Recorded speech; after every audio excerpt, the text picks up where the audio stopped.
pad. Yeah, you can see everybody putting towels down under the tires trying to keep it dry, but I think it looks like it's been raining for a while, so you know it's going to take a whole different technique to get off the gate.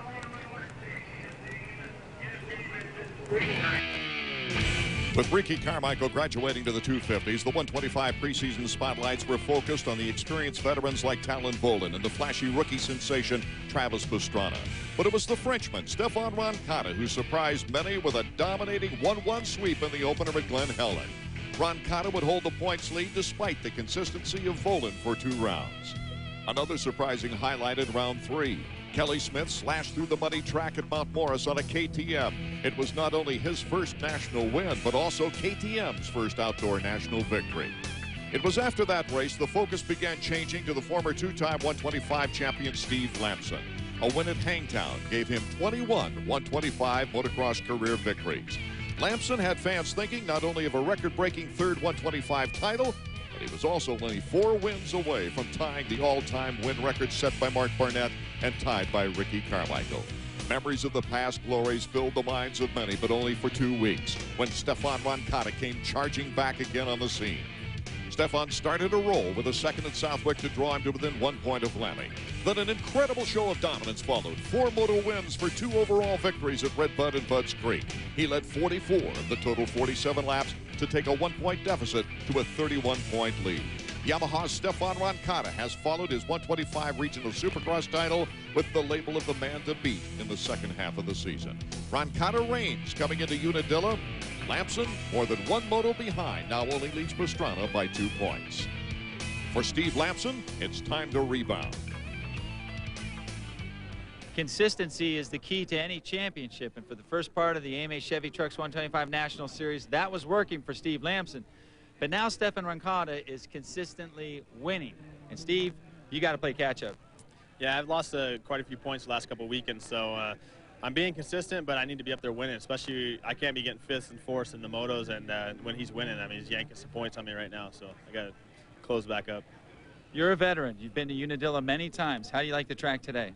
Track's actually the best it's been in a long time, even though we got a lot of rain, but it's shaping up really good. It's going to be rough and a tough track, so it'll be good for me. Can you win? Yeah, I definitely can win. I'm planning on it. All right, we'll see if Steve Lamson can catch up with the Frenchman in the 125 class. Nathan Ramsey, number 24, getting ready. He's had excellent starts lately, but his final results haven't backed him up really. 2 hole shots at Red Bud and then a 2:18 performance at Red Bud. As we take a look at the Suzuki starting grid now, Roncada starting to pull away the points lead from the 2-time champion of the 125, Steve Lamson.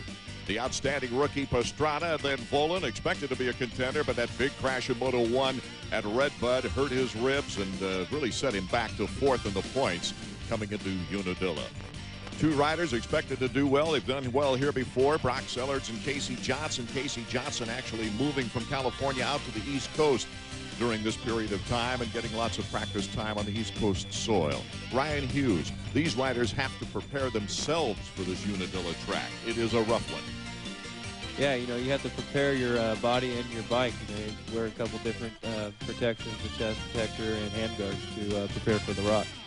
Yeah, some guys have taken their shirts off, looked like they were a pellet gun target after they got through. 2 new areas in the track. Let's go for a ride with Davey Combs.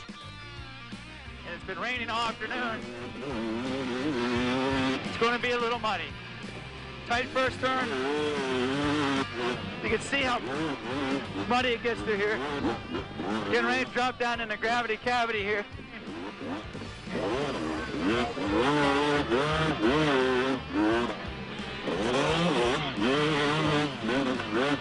Whoa. Back in the back, this is the fastest section of the track. It's just wide open, usually. Right now it's a little muddy. Stay on the inside. A lot of passing takes place through here. Thank you, Davey. Another successful ride for him, Ryan. No basic injuries as we take a look at our format. 125s and 250s, 2 motos each. The overall winner determined by the moto finishes in each of those as they combine the total. Riders trying to catch up with Stefan Roncada in the points, as you see Pastrana on the right, Jessamon on the left. Let's check it off the concrete pad. Whoa, Pastrana got a little slip, and that's Roderick Tane, who wasn't even out of the gate yet. Very Karsten to the outside, but it's Paul Curry of the Pond Plano Honda that gets the whole shot. Ron Cotta, number 26, gets immediately a challenge for Curry. Yeah, Curry is riding real good. I've been reading a couple cycle news and seeing that he's coming around real good, so hopefully this track can be a good one for him. Looks like a pretty strong rider. Curry continues to improve throughout the season as he's coming off a 6th place and a 5th place in the last 2 races, but he's getting a good challenge right now from Stefan Roncada. Roncada has looked so powerful in the recent going here in the 125 action as we're now just past the halfway point of the season. Curry, so far, holding off Roncada here in the opening lap. Yeah, this section here gets real tricky. It's going around the trees. There's some roots and some rocks, so you got to be real careful through there. And then coming through this section always gets ruts into that little tabletop there. So, this track is real challenging for the riders, and the one that can pick the best lines usually come away with the wins. And on a day like today, it's nice being out in front, getting that clean uniform. Oh, yeah, you'll see people tearing tear-offs off for sure. They're probably using roll-offs now, and they'll be throwing goggles off by about mid-moto because the roost here is one of the worst. Well, I can't forget Mike Kudrowski was having a pretty good season until he got to Unadilla and then got a rock that hit him in the back of the hand, breaking his hand, and really put a bummer on the season. Here comes Ron Cotta trying to challenge Curry. Yeah, this is usually a good place to pass, too. There's like 2-3 different lines like Ron Cotta just did. He went to the inside and kept his momentum up and went right by him. So Curry back in 2nd place as Stefan Roncada now tries to lengthen the lead. He has just been on fire lately. After the first 125 motocross win for him in the opener, he's had wins at Budds Creek and Red Bud. He's looking for his 3rd consecutive victory. Yeah, Stefan's riding real good. He's got that arm pump surgery, and once he gets out in front, he doesn't crack. On this track, it's very important to get out in front as quick as you can to stay away from all that roost, because you can see Voland, he's not even on a Kawasaki anymore. It's brown. They're battling for 3rd. Danny Smith, number 32 on the FMF Honda, and Talon Voland on the Pro Circuit Kawasaki. Voland trying to show him a tire. Oh, this is going to be a good battle. Out in front, Stefan Roncada continues to lead. Meet Martin Licious, Storm Chaser. Some head for the basement. He heads for a Chevy S10. It's got advantages over Ford Ranger, like better fuel economy, a bigger bed, and standard 4-wheel anti-lock brakes on every model. Because if you want to outrun Mother Nature, you need every advantage you can get. Chevy S10, like a rock.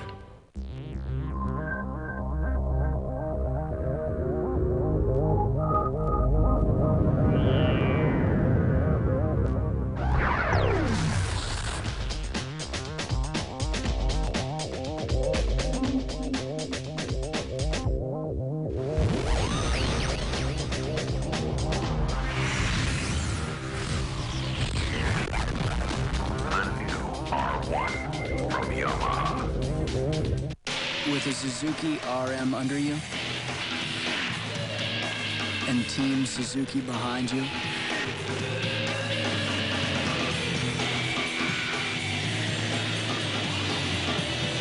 there will be absolutely nobody in front of you. Just ask Suzuki's Greg Albertine, 1999 AMA 250 Motocross National Champion. In anticipation of your runaway success as a Wall Street Journal reader, how to blend in with normal people. When in public, walking a pet can help you blend in. A tip on being madly successful from the Wall Street Journal, full of insight on making it big. Subscribe to the Journal for just 57 cents a day for 13 weeks, 25% off the regular rate. The Wall Street Journal. Call 800-722-2100. That's 800-722-2100.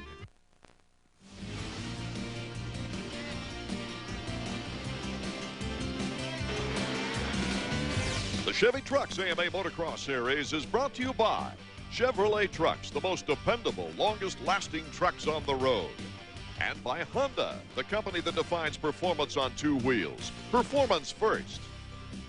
And by Suzuki, makers of innovative motorcycles and ATVs. Welcome back to our first moto of the day, the 125s at New Berlin, New York, Unadilla Valley Sports Center. The battle for third continues as Stefan Roncada is still our leader out in front. Paul Curry in second place. But Danny Smith, you see him on the right side of your screen, has had a challenge more than once from Talon Volan. Volan not that far back right now. If you're Danny Smith, it's just hold on and don't make a mistake, Ryan. Yeah, Danny, you know, he has the advantage over Volan from the roost, but Volan also has the advantage from being behind. You know, he can pick different lines and see what's slow and what's fast. So, you know, I think Volan should be able to pass him. Despite the torrential downpour we had yesterday for practice, this track's in great condition, Ryan.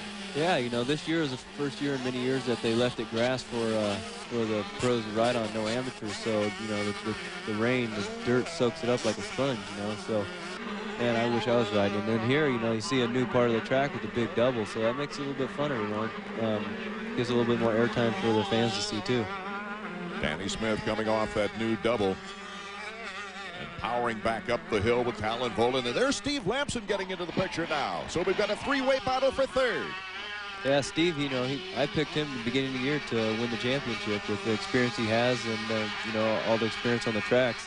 He's going to be tough for the rest of the year. You guys certainly had a great rivalry back in 94, 95, that's for sure. Fans aren't going to forget that soon. Let's go down to the pits. Davey Coombs, what have you got, Davey? Well, Paul's always talked about getting a good start. You guys just got one. Fine job of holding second. Hey, thanks a lot. You know, hopefully you rode really well last week, and we're hoping to get on the podium this week. So. How's he like the mud? I mean, obviously it's not like this in Florida, but he seems to be adapted well. Well, he rides with a lot of heart and desire, so he loves it when it gets nasty out there. So. How good would a podium finish feel? Oh, excellent. I'm hoping. Paul Curry's mechanic. Curry, number 38 in second place. As Roncada starts to pull away, we see Danny Smith making some time, though, on Curry. Yeah, the track's starting to look pretty rutted, you know, so it's going to take a lot of concentration out there to pick the good lines. And looks like all these guys are starting to bunch up. And you know, sometimes the tracks like this, when it gets real wet, can turn into one line, and you got to push your way through. But you know, lucky Unadilla is real wide, and it gives the riders a lot of options to go different places. Pastrana, for those fans who like to follow Travis Pastrana, he got a slow start and is trying to make his way up through the pack as we take a look at the battle for third. Smith still holding on. Volan looks like he wants the challenge right now as they go up the power hill. Danny Smith still controls, but here comes Talon Volan. 7-11 cuts to the inside. Volan moves into third place. It looks like Danny Smith's a little concerned who's behind him and not riding the track in front of him. And at this track, you got to pay attention to that. And here comes Steve Lamson up the inside, and he's going to pass him again. I think he's been passed maybe 2 times through this section. Lammy just powers his way through right now. Lamson 31 points back in second place behind Stefan Roncada. Needs to recover some points now. Yeah, he's letting Roncada get ahead. You know, like I say, I picked him to win a championship, and he better start winning if he wants my predictions to come true. Another look at the pass for Talon Volan. Yeah, he goes outside and lets Danny Smith kind of go a little farther past the corner, then cuts it inside, and you know, takes it away from him. And then Danny Smith sees that that Lamson's behind him, and he's not going to be concentrating on Volan anymore. He's going to be concentrating on Steve Lamson. But Danny Smith now is in fourth, getting back in front of Steve Lamson. So quite a battle between the two Hondas. Yeah, now you can see that Volan's starting to pull away because, you know, he's trying to protect his lines and not have Lamson come up on the inside anyway. Roncada, Curry, Volan, Smith, and Lamson are top 5 here in the opening moto of the 125s from the traditional great track of Unadilla. Earlier, Ryan, you mentioned the fact that the amateurs did not run on this professional track, so they started out in practice with a nice grassy track. Lamson looking like he wants to challenge now for 4th place as Talon Volan nailing down 3rd. There's Tyson Volan, his brother and advisor. Yeah, Tyson's been with Talon for many years over in Europe, and I think he knows Talon better than he knows himself Tyson, so I'm sure they work real good together. Heading to the inside, a nice move by Lamson, but can he hold off Danny Smith, who's been able to come back on him after a pass? Lamson in fourth now. Moving Smith back to fifth. Yeah, there's a few different lines they could be taking. You know, it looks like they're kind of just running right through the middle. And when I raced here, I always had a little bit different lines than everybody. And, you know, kind of inside, outside, missed the bumps a little bit, but sometimes right through the bumps. Whatever, you know, you got to test all these things. I noticed Lammy many times is hitting the edge of the course, not getting out into the big ruts. We'll be right back with more 125 action after this. We depend on our vehicles for just about everything, and the life and safety of your vehicle depends on quality preventative maintenance. At Texaco Express Loop, we're dedicated to providing car care at its best. Our experienced technicians will give your vehicle an 18-point star service oil change using Haviland Formula 3 motor oil. We're conveniently located, open 7 days a week, and you don't need an appointment. And every time you visit Texaco Express Loop, we become partners in helping the Loudon community. Texaco, a world of energy.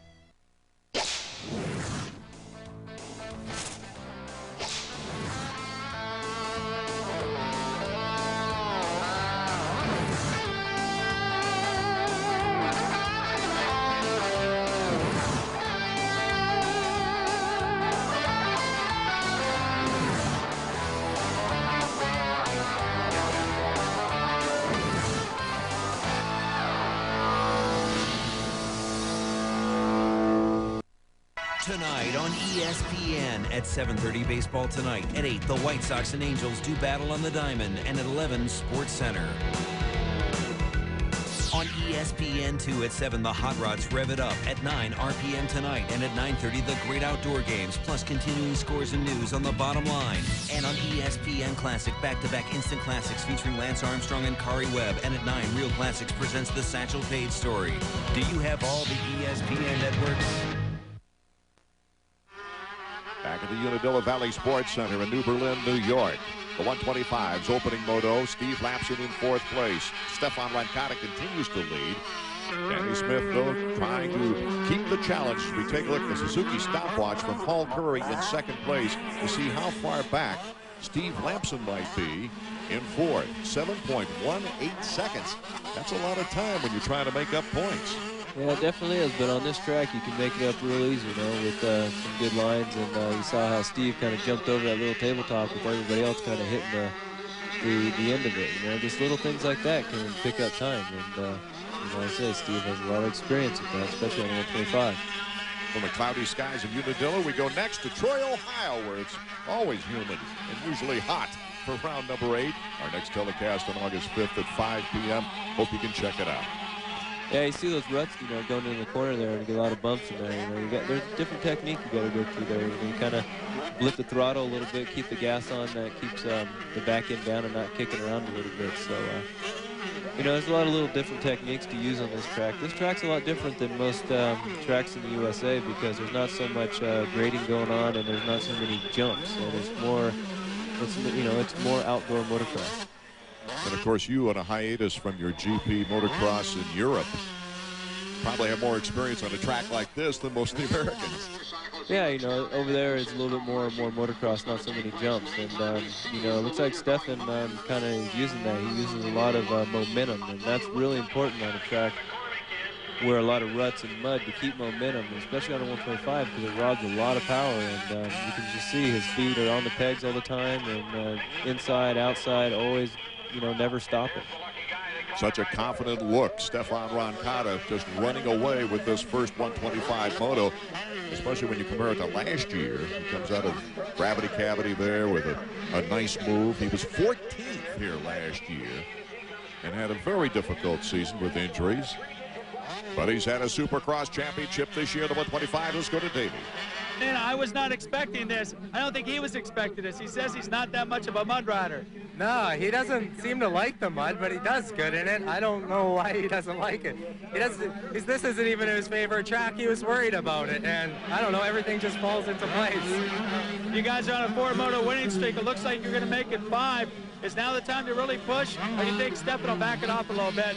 Just start thinking about the championship. I mean, he is in the driver's seat. Yeah, I don't want him to do anything stupid, but it doesn't hurt to stay strong and just let all these guys know that he's #1 and he isn't going to give nothing up for him. So far, he's certainly proving that. Yeah, definitely. I was surprised to be today. 3 wins on the season. Nothing worse than a 5th, and that happened to be in the mud at Mount Morris. Roncada, our leader, will be right back with more 125 action.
He looked like a killing machine. He was a street guy. He enjoyed the violence. Maybe he got crazy enough to do something like this. I felt if I did not commit a crime, that you can't put me in jail. It took away his wife, his child, his freedom. This is a northern version of a lynching. Hurricane Carter, Sports Century, the top 50 and beyond. Tomorrow at 8, kicking off a week of sports legends, only on ESPN Classic. To get ESPN Classic, call 1-800-CLASSIC today. Welcome back to Unadilla, and joining us, our guest commentator, Ryan Hughes, as David Bailey prepares himself physically for the Ironman. Ryan, it's good to have you with us. Yeah, it's good to be here again. You know, it's my second time commentating, and I always have a good time coming out here and, you know, watching the races. I don't get a chance to really watch them on TV since I'm in Italy most of the year, but, you know, to watch this is my favorite track to race, so, you know, I love even just watching other people ride it. Talon Vola now picking up some space on Paul Curry. Curry in second place, but maybe not for long as number 711, Talon Vola, makes the pass into second. Vola made it look pretty easy, Ryan. Yeah, you know, I think he came up the inside there and just held more momentum off here. You can see from the replay, you know, right there, just came up the inside, held more momentum up the hill, and, you know, made the pass on Curry. So I think I've seen a few passes right there, so that's a good line. It'll be interesting to see if Curry now of the Plano Honda team can hold on to that position in third and make it his best moto finish of the season. Talon Vola showing what he showed us at the beginning of the year when he had 3 straight podiums and 2 fourth-place finishes. Hey, see, Vola, you know, it looks like he's riding real fast, but Roncada just keeps pulling away, and he kind of a little riding tip, too. You can see that Roncada, he wheelies a lot of stuff, and he jumps over a lot of bumps that other people are hitting, and that just makes it a little smoother because the bumps start some places and they end, and if you can get over where they end, that just makes it a little bit easier riding. Here comes Travis Pastrana now trying to move up the ranks. He's in 6th place after a slow start. He's challenging Danny Smith. Travis Pastrana came into the year with the Phenom tag and hasn't lost it yet. Yeah, that Suzuki looks pretty fast, you know, because Travis is a big guy, and he went right by him up that hill, so looks like they got that bike running good. I probably shouldn't say that since I ride for Honda, but, you know, that's the case right there. Well, Travis can make most any bike look good as well, but Suzuki, of course, tremendously proud to have him on their bike. Yeah, they made a good decision. You know, there's a lot of skeptics out there saying, oh, I don't know about Travis, but, man, he's come around, and he's going to be there for the future, too. Here's Talon Vola coming down the rough hill. Another look at the pass. Yeah, he just holds, you know, good momentum coming through that corner and finds some good lines, and he's getting back on the seat, you know. And on a 125, you got to try finding all the traction you can get. And if that's coming up front on the seat or leaning back, you know, that's the way you got to do it. While watching Travis Pastrana move up a notch, Steve Lamson has now moved into 3rd, passing Curry. And Lamson starting to put some pressure on Talon Vola.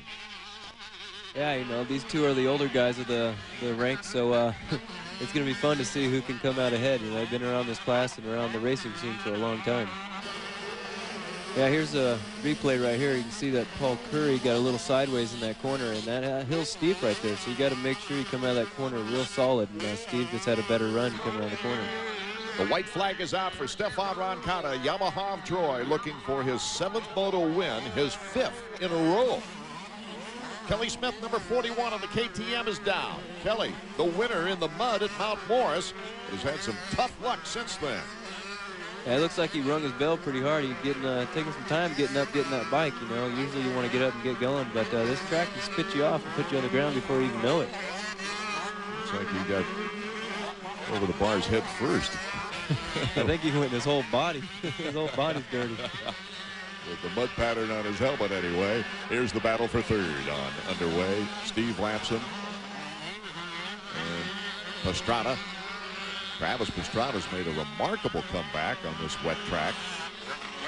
Says he likes the mud. He loves to play in the puddles. Well, there are not too many puddles out there, but he's sure keeping a true line. Playing the puddles, huh?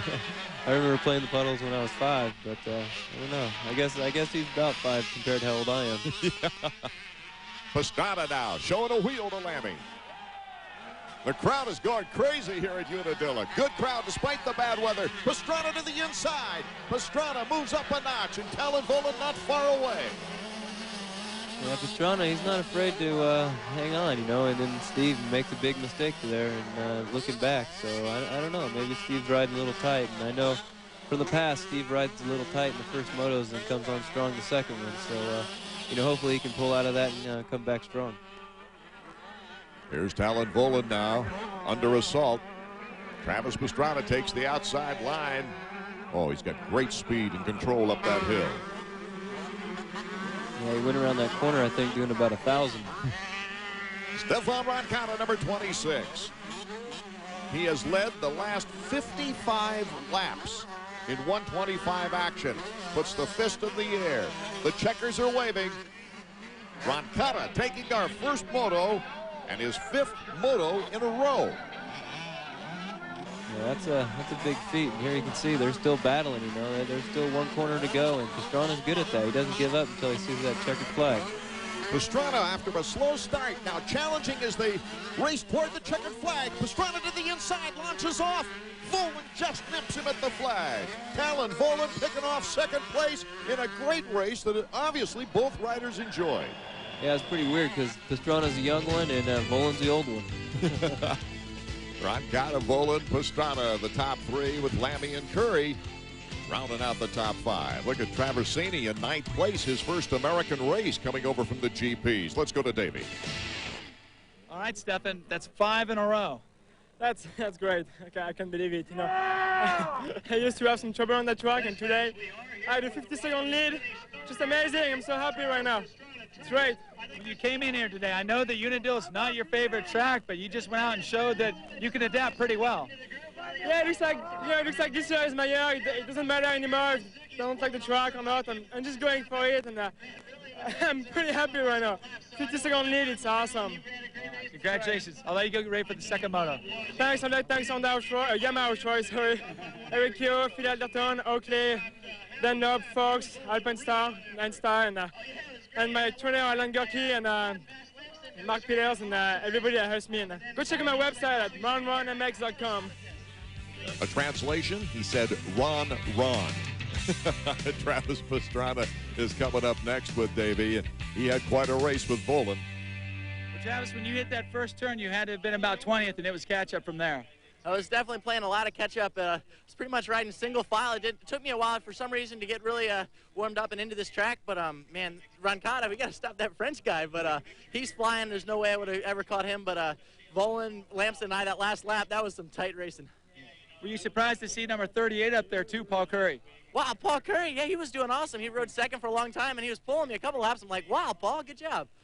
Well, we saw you catch Lamson at the end. You almost caught Volan. The question is, in the 2nd moto, if you start with a Frenchman, can you beat him? Well, I got to go in the 2nd moto optimistic. That French guy is flying. So, you know, he's been on fire the last couple weeks. I need to start beating him if I even want a shot at the title. So I'm going to give it my all. Another Frenchman, Sebastian Tortelli, leads the 250-point race by only 4 points over Ricky Carmichael. That rivalry coming up next.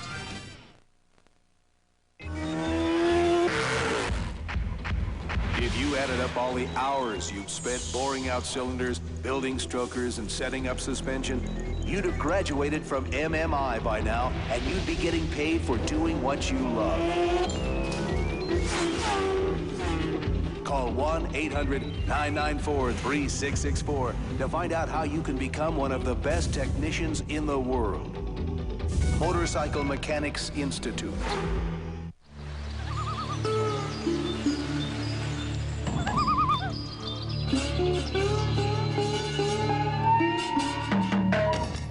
Introducing the first Suzuki ATV, available in your choice of manual or automatic transmission. The Quad Runner 500 and all-new Quad Master 500 with selectable 2- or 4-wheel drive. The choice is yours.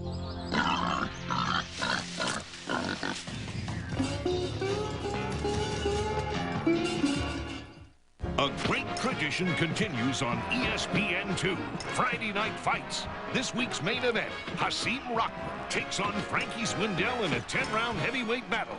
Friday Night Fights, Friday at 9 on ESPN2. 250 riders pretty relaxed right now, waiting for their first moto to begin. The defending champion, Greg Albertine, has had some tough luck this year, as has David Villeman after winning 2 of the first 3 races and making the podium in all 3. Slipped at Southwick, had a clutch problem at DNF, ended up in 10th. Ricky Carmichael's been on fire, though, as he's been challenging Tortelli for the points lead. And Ricky's had an outstanding season so far. We're at the halfway point of the season. Let's take a look back. Ricky Carmichael began his first motocross season on a 250 like he was still riding his record-breaking 125 with a dominating 1-1 sweep at Glen Helen. After winning a 3rd straight moto at the Hangtown Classic, it was looking like he would never lose. But leading the points race by 9 going into Mount Morris, Mother Nature proved to be an equalizer. 2 12th-place motos in the mud for an 11th overall put a monkey wrench into his championship hopes. Only after 2 wins and a second in the next 3 races would the number 4 Kawasaki be knocking at the door once again. David Villeman, with 3 podiums, including 2 wins in the first 3 races, was in good position to play opportunist. He would go into the 4th round with a 3-point lead over Wyndham, 8 in front of Carmichael and Tortelli. But a clutch problem at Southwick and more troubles at Budds Creek had him wanting to throw his helmet as he slipped back to 4th in the standings. A fellow Frenchman, Sebastian Tortelli, was waiting in the wings with consistent performances. Tortelli, without a win on the season, would take over the points lead after a 2nd-place finish at Southwick. He would overcome difficulties like this.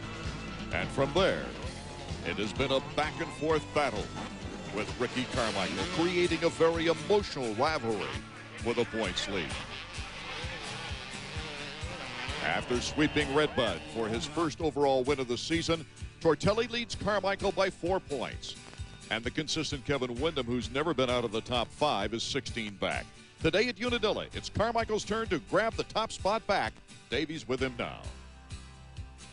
3 times in 6 races this year, Ricky Carmichael has been the winner of the 250 class. However, at the halfway point, he is not the points leader.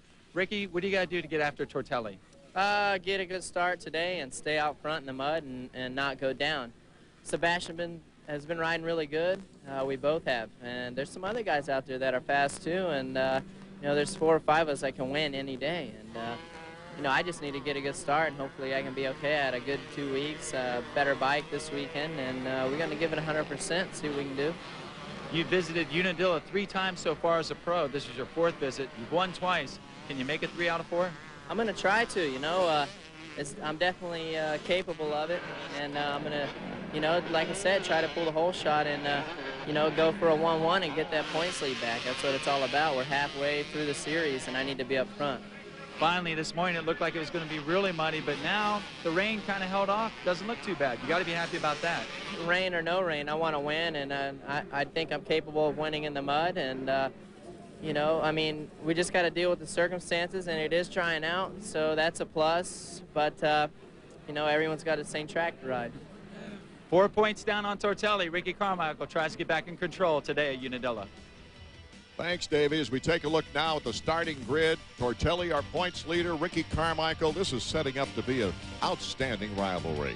Kevin Windham, he's never been out of the top 5 so far this year. He's lurking in the 3rd place spot in the points. Greg Albertine not having the kind of year he'd like to have. Robbie Raynard 6th in the point standings. Mike Larocco, a 3-time winner here at Unadilla on a 250. Larry Ward and the rest of the crews. We take a look at the starting grid. And Ron, before we get into this 250 action, congratulations on being named a member of the U.S. Motocross the Nations team this year. Yeah, thanks. You know, it's my 3rd nomination. The 2nd year I didn't go because Albertine ran over my foot and broke it the week before. But now, you know, I get another chance. I kind of had a bummer year and get another chance to bring it back to the United States. Lots of luck. Boy, it's going to be a great race there in France. It's good to know somebody on that team that knows the track well, too, and has raced the European circuit. Down on the left part of your screen, the defending champion for the series, Greg Albertine. And yeah, you can see on his helmet, it's not something new that Troy Lee's come up with, but it's the foam up there is to keep the mud from sticking to the helmets, because once you get so much mud up there, the helmets get a little heavy and start getting down in your eyes. So you know, it's just a little tricky now. Just to the right of 93, Damian Platz is Carmichael. Carmichael gets a late break off the cement on the start. And it's Platz getting the whole shot money. There's Tortelli on the inside. Sebastian Tortelli is our leader on Team Honda's machine. Number 21 with Greg Albertine, another former GP motocross champion, right behind him. Tortelli, Albertine, break from the rest of the pack. Boy, Carmichael has got some making up to do. Platz in 3rd, but Larry Ward is putting a challenge to him. Albertine tries to close on Sebastian Tortelli. Ward to the outside, battling for 3rd. He'll take that berm with more speed. Ward coming off his best finish so far this year, a 6th place at Red Bud with a 6-7. There you have it, Tortelli, Albertine getting around the tree. Yeah, these two guys have both won world championships, and you know, now Tortelli trying to do what Albertine did last year, and you know, it looks like he has a pretty good chance of doing that. Tortelli last year was the leader in points, as he is this year, coming into Unadilla, but had the crash with Doug Henry, and it put him out for the season. Yeah, this race wasn't so good for him last year, but it looks like he's starting it off good. You know, it's a tough track there, and you can see by Tortelli, he's real strong and he stands up a lot and takes the bumps, you know, real well, and that's good. You know, a track like this, you need to stand up on the pegs a lot. It takes a lot of the force away. Albertine is not getting lost. He's sticking right with Tortelli. Greg this year, of course, coming off a femur injury, broken femur in Supercross. Everybody thought, well, will he ever be able to make it back? But he did in time for the motocross season, and that femur was fairly strong as he was working out 2 to 3 weeks before Glen Helen and the opener there. But then since that time, he's had some knee problems that have been very painful. Yeah, this track, this track wouldn't be good for knees. You know, I've heard a few knees before, and with all these ruts, you can get them tangled in the corners a lot, and you know, that can be pretty painful. So Larry Ward, you see him coming up in 3rd behind Albertine as Kevin Windham's in a good position in 4th. We'll be right back with more 250 action from Unadilla. Meet the inspiration behind the truck. We thought of them when we gave it the most powerful V8 of any 4x4 pickup. We thought of them when we gave it a bigger extended cab than Ford F-150 or Dodge Ram. Maybe that's why Chevy Silverado owners think so highly of the truck. Now ranked most appealing full-size pickup by J.D. Power and Associates. Silverado, it's the truck from Chevy.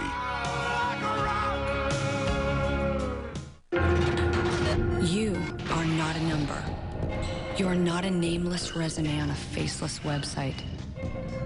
You are not corporate cannon fodder. You are not a cog in a machine. Your destiny will not be determined by a keystroke. You are not a disposable commodity. You are a human being. Need a better job?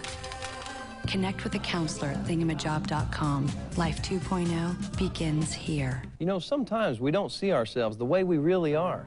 I saw a recent photo of myself and I couldn't believe how much hair I had lost.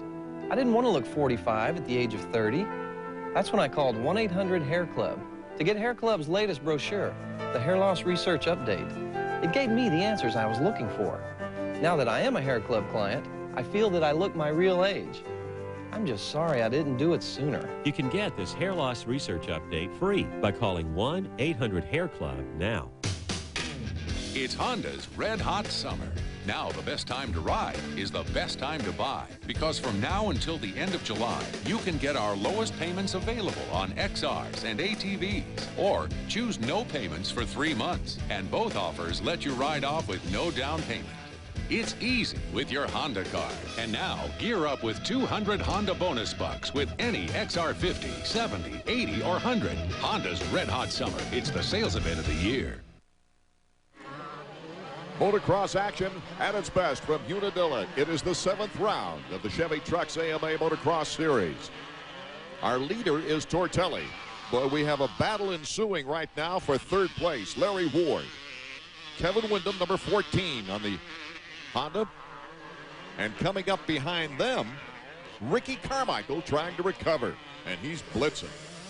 But right now you see Larry Ward and Kevin Windham in our picture. There's Ricky now coming in the just in the background. Yeah, Kevin, I love watching Kevin ride. He's so, you know, he reminds me of Lachine, because that's who I grew up watching.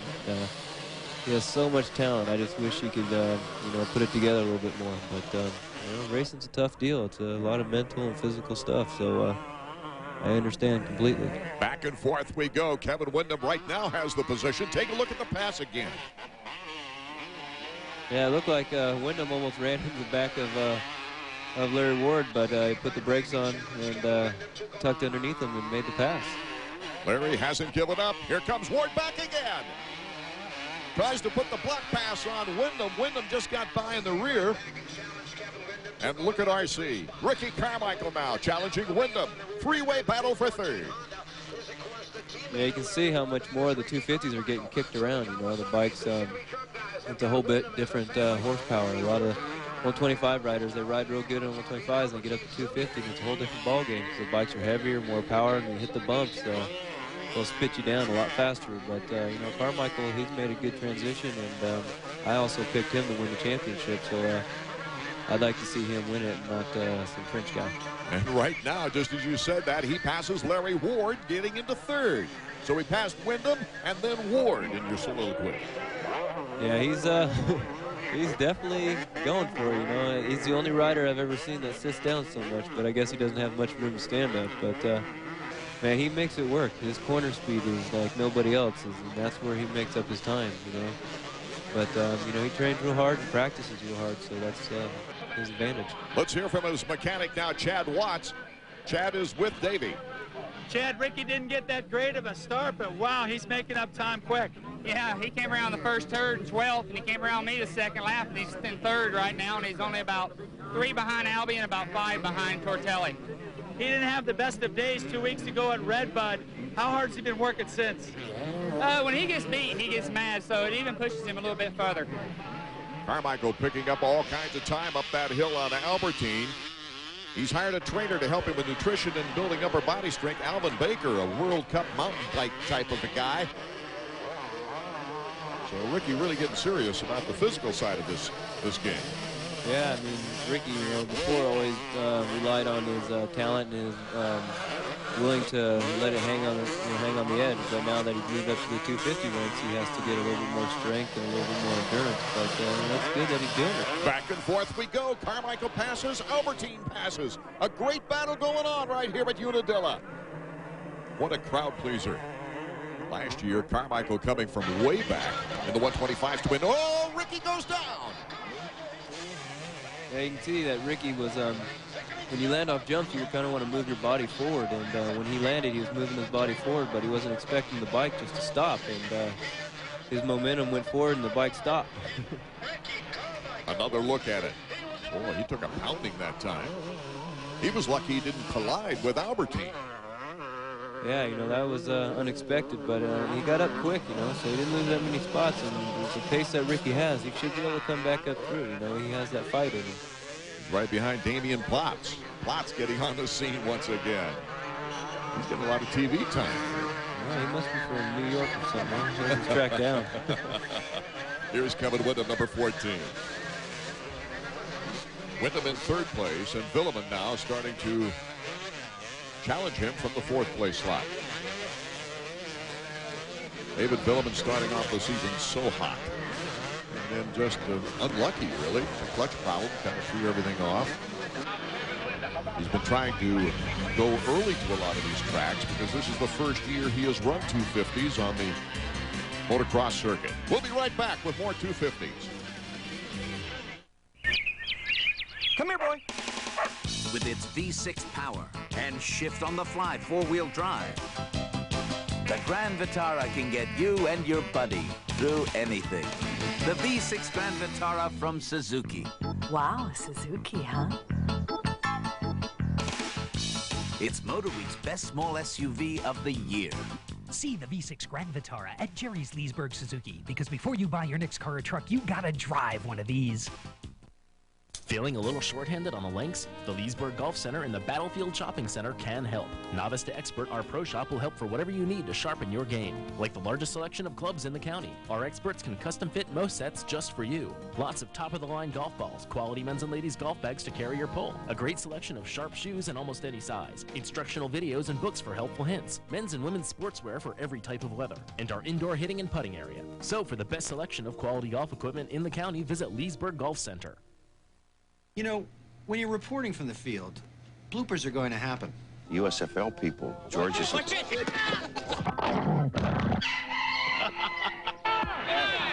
You've got to be kidding. Sports Center, Lou Palmer, ESPN. My personal favorite? Gotta be Melissa Stark in the Asteroid. This week at Pebble Beach, the second hole. It's been a pushover par 5 the previous 3 opens here. And run it again.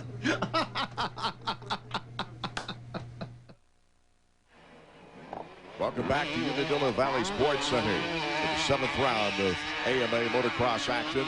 The battle is on for third. David Villeman, number 934 from Team Yamaha, challenging Kevin Windham of Team Honda, number 14 for third. Brian, it seems every year we start talking earlier about silly season, rumors, etc. Of course, the big one is about Kevin Windham right now. Yeah, Kevin, you know, he has so much talent and that everybody wants him. And I know there's a couple teams out there giving him offers, and you know, I hear that it's real highly he might go to Suzuki. David Villeman making the move in front of him. Villeman's got one more year with Team Yamaha. Yeah, Villeman's made a good transition over here in Supercross. Nationals looks like he came in strong, and then I don't know what the problem is now, but it seems like he's fallen off the pace a little bit, but I think maybe Tortelli and Carmichael just have stepped it up so much.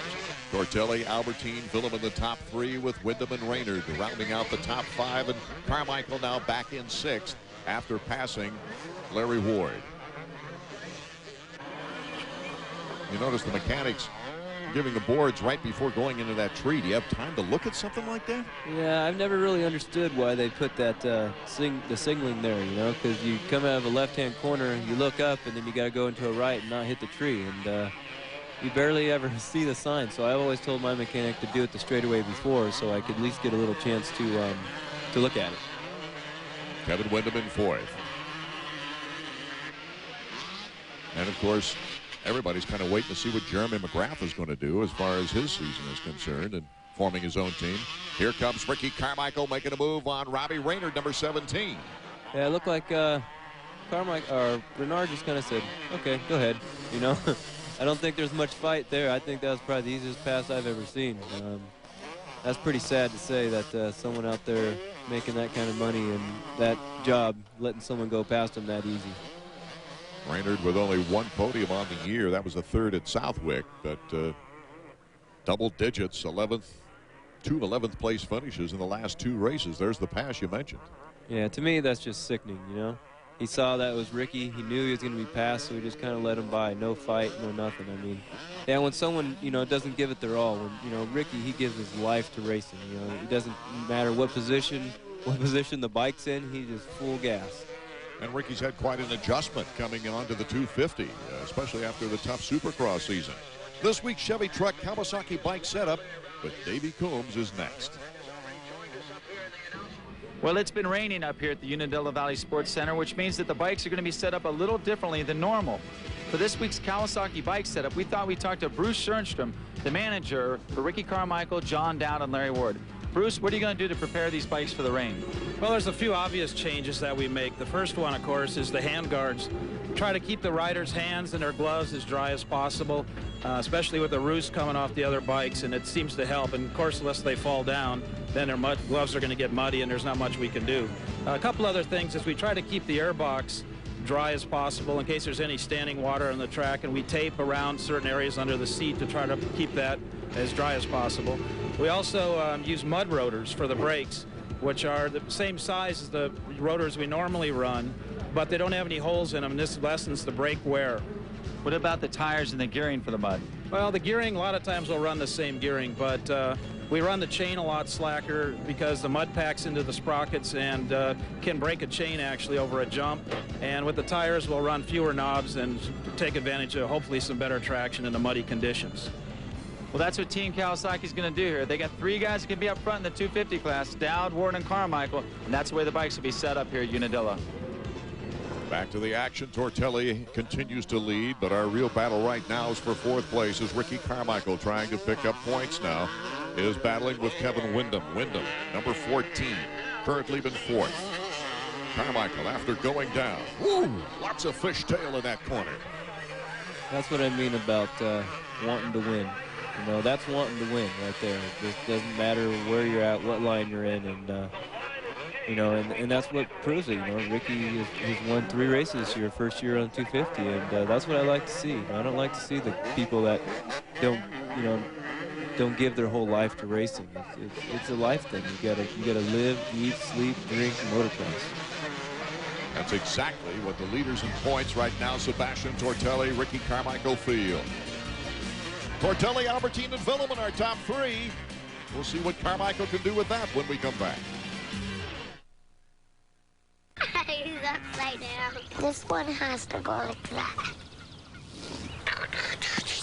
Some children imagine that their father is the most powerful man in the world. Wonder where they got that idea.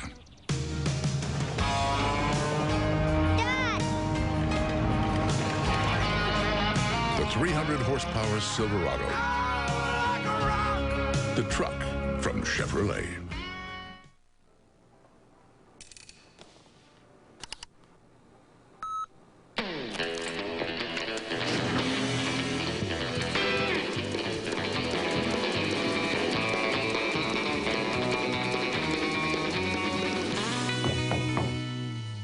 Hi. Friday's great. Email. It's kind of slow.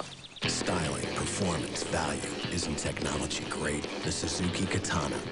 Tonight, Frank Thomas and Mo Vaughn match power at the plate. Darren Erstad is on fire. The AL Central leading White Sox square off against the Angels. The road trip rolls on. White Sox Angels, tonight at 8 on ESPN. Today at 3 p.m. Eastern on ESPN, the great outdoor games continue with 2.5 hours of coverage. Small agility dogs attack the course located inside the Olympic Oval in Lake Placid, New York. It's the great outdoor games at 3 p.m. Eastern on ESPN. Ali Seymour has been teamed with Kevin Windham throughout Kevin's pro career. He's the subject of this week's Honda Profile. Since Team Honda's Kevin Windham turned pro 7 years ago, he's only had one tuner. His longtime good friend, Ali Seymour. It's a good relationship Ali and I have. We've been working together ever since I started as a professional, and I've been friends a lot longer than that. We were riding together when I was 3, and he was actually riding professional, and now we live together and just have a great relationship. We pretty much click together. During the season, once the season gets started, I usually go back east to his house, and I mean, we get up in the morning, he goes riding, we ride 4-wheels together, we ride Z50s, 70s, you know, we're doing something together just about every day, all day. Ali didn't always work behind the scenes. He began racing at age 9, and his career progressed to the professional ranks of the National Motocross and Supercross series. I did pretty good. You know, I wasn't a top 5 guy, but I usually made the mains and, you know, top 15 outdoor. But I just, once I got done racing, I wanted to stay in the business, and I started working as a mechanic for a privateer, and then I went to pro circuit, and then when Kevin turned 16, he started riding nationals, and we hooked up and been together ever since. Since they hooked up, they've won 12 Supercross and 11 motocross races, including the 1996 West Supercross title, and second overall in last year's 250 motocross point standings. And with so many years and races together, neither can imagine being without the other on race day.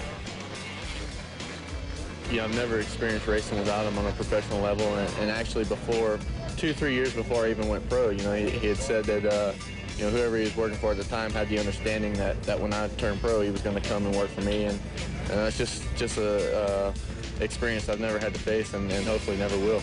Yeah, we've been together. This is our 7th year together, and it's as good as the first year. You know, we get along great. In an era when commitment is rare, Allie and Kevin have vowed to remain together until the end.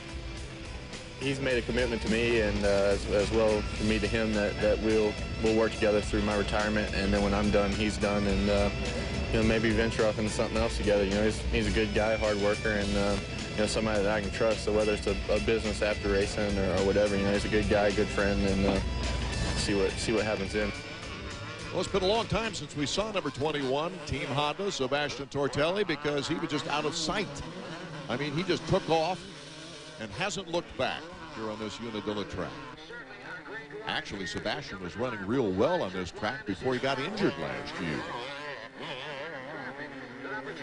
It's a long way back to second place. There's Greg Albertine. That was a pretty good jump there. It looks like Tortelli's really putting the gas down. And while we were away, Ricky Carmichael, you see him in third, past David Villeman. Albertine concerned about RC, looking back at him. Let's take another look now while we're away. What happened here with Villeman and Ricky Carmichael? Carmichael inside gives him a little extra roost on the way by. Yeah, that's another way to ride this track, you know. Ricky, he said, what line, you know? Everybody else is looking for lines. Joe Maurer, Albertine's mechanic, trying to encourage him on. Stay out in front of Ricky Carmichael. That's not an easy thing to do, especially when Ricky's got the points championship on his mind. Yeah, that's another thing I don't like my mechanic to do, is to pit board who's behind me. You know, I don't like to know who's behind me, because then that starts making me race behind me instead of in front of me. I like to know how far I'm behind or if I'm close enough. And if I'm not close enough, just to ride smooth. You just can't stay out in front if you're worried about who's behind you. Yeah, you don't race behind you. You see a lot of people looking back a lot, and that's, you know, who cares who's behind you, man? Just look in front.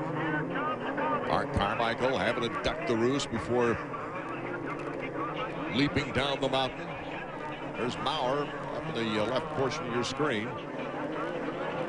And a little mistake by Albertine. You see the reaction of his mechanic as Ricky Carmichael now makes the pass. Yeah, he just held some gas on the outside. You know, came up that hill a little faster and jumped off the jumps a little farther. And that's all it takes sometimes, is just not being afraid to keep the gas on. So Carmichael, after a slow start and after going over the bars and getting back up again, has moved all the way back to second place. That's different. You can see from other people's styles. You know, a lot of people win races by being smooth, and a lot of people win races by holding the gas on. So it's Tortelli and Carmichael for the showdown. We'll be right back. I've heard people say that too much of anything is not good for you, baby. But I don't know about that. It doesn't seem to me like it's enough. It's just not enough. My darling, I can't get enough of your love, babe. One look at the Yamaha Roadstar, the world's biggest V-twin cruiser, and you won't be able to get enough either. This is the notebook that has the button that gets you on the web at the speed of an Intel Pentium 3 processor. With graphics that come to life on a brilliant 14-inch screen so you can see the whole world wider. This is the ultra-thin, ultra-cool Compact Presario 1700T that for just $19.99 takes you virtually everywhere. Call toll-free 1-877-652-5076 and add a compact IJ300 color printer for $1.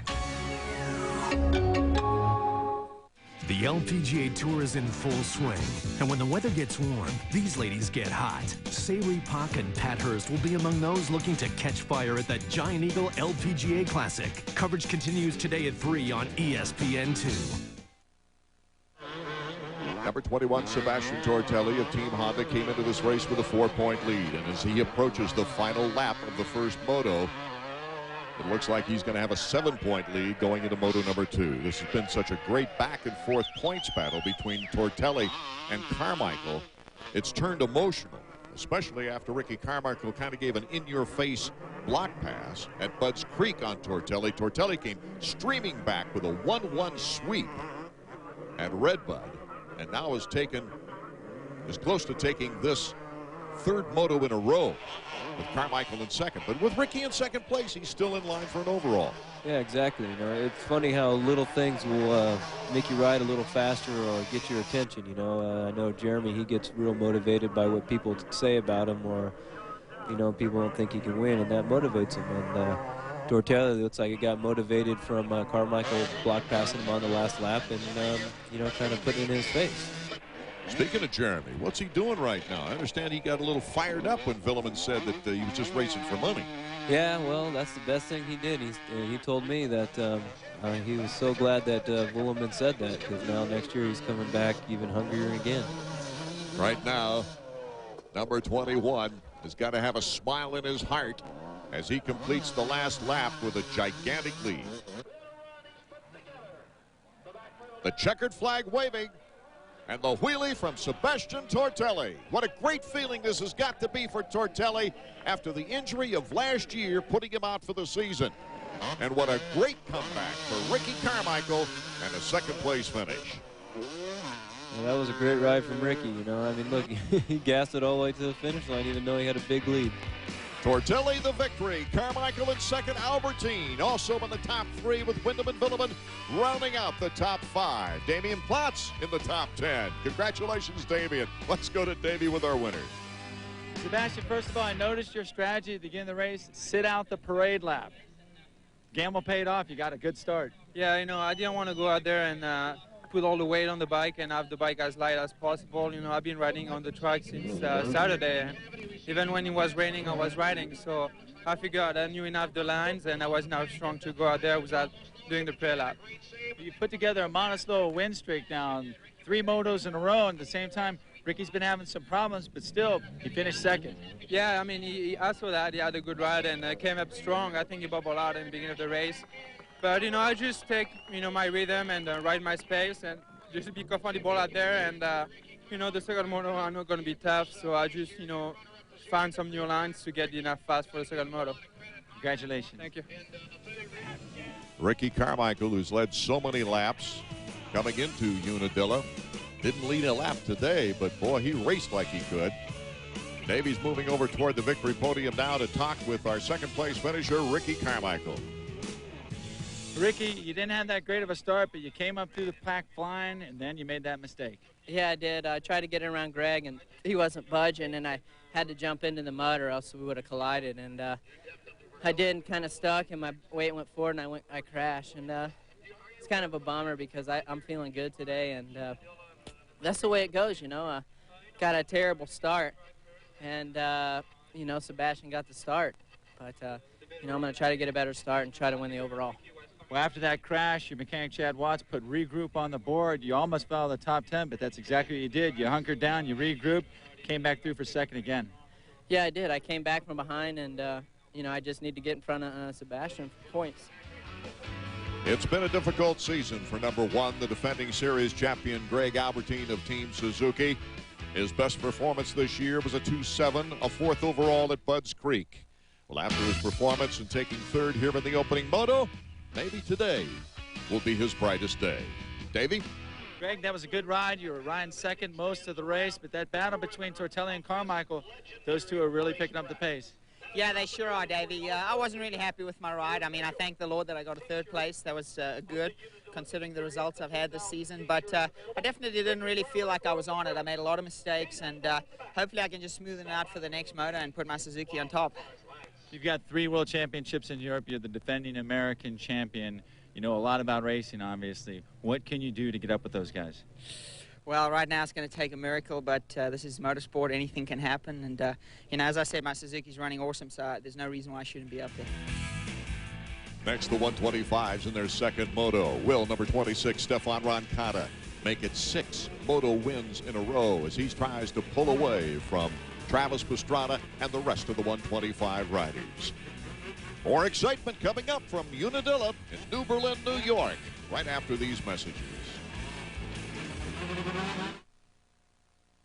When Suzuki introduced the original 4-stroke DR 350 and dual sport 350, it rocked motorcycling. Now, it's happening all over again. Introducing the all-new DRZ400 and DRZ400S from Suzuki. 4-stroke thunder. On-road or off.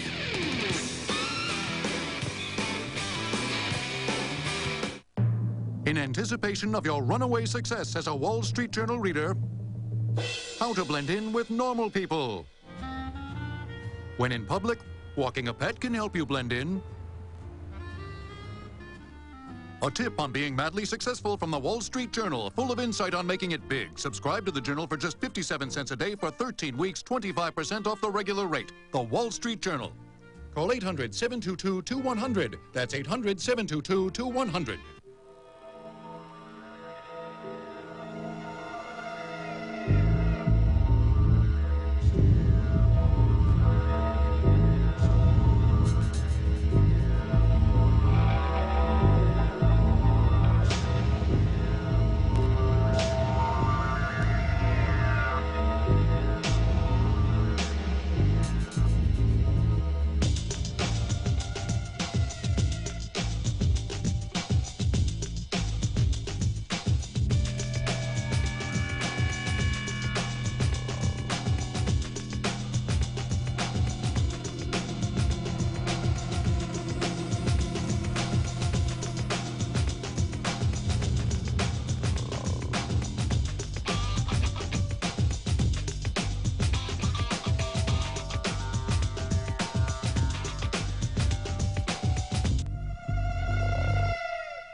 Chevy Trucks AMA Motocross Series is brought to you by Suzuki, maker of innovative motorcycles and ATVs.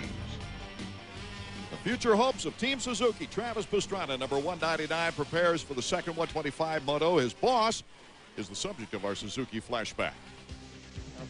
Roger DeCoster earned the nickname The Man after winning 5 championships in the World Motocross Series aboard a Suzuki in the 1970s.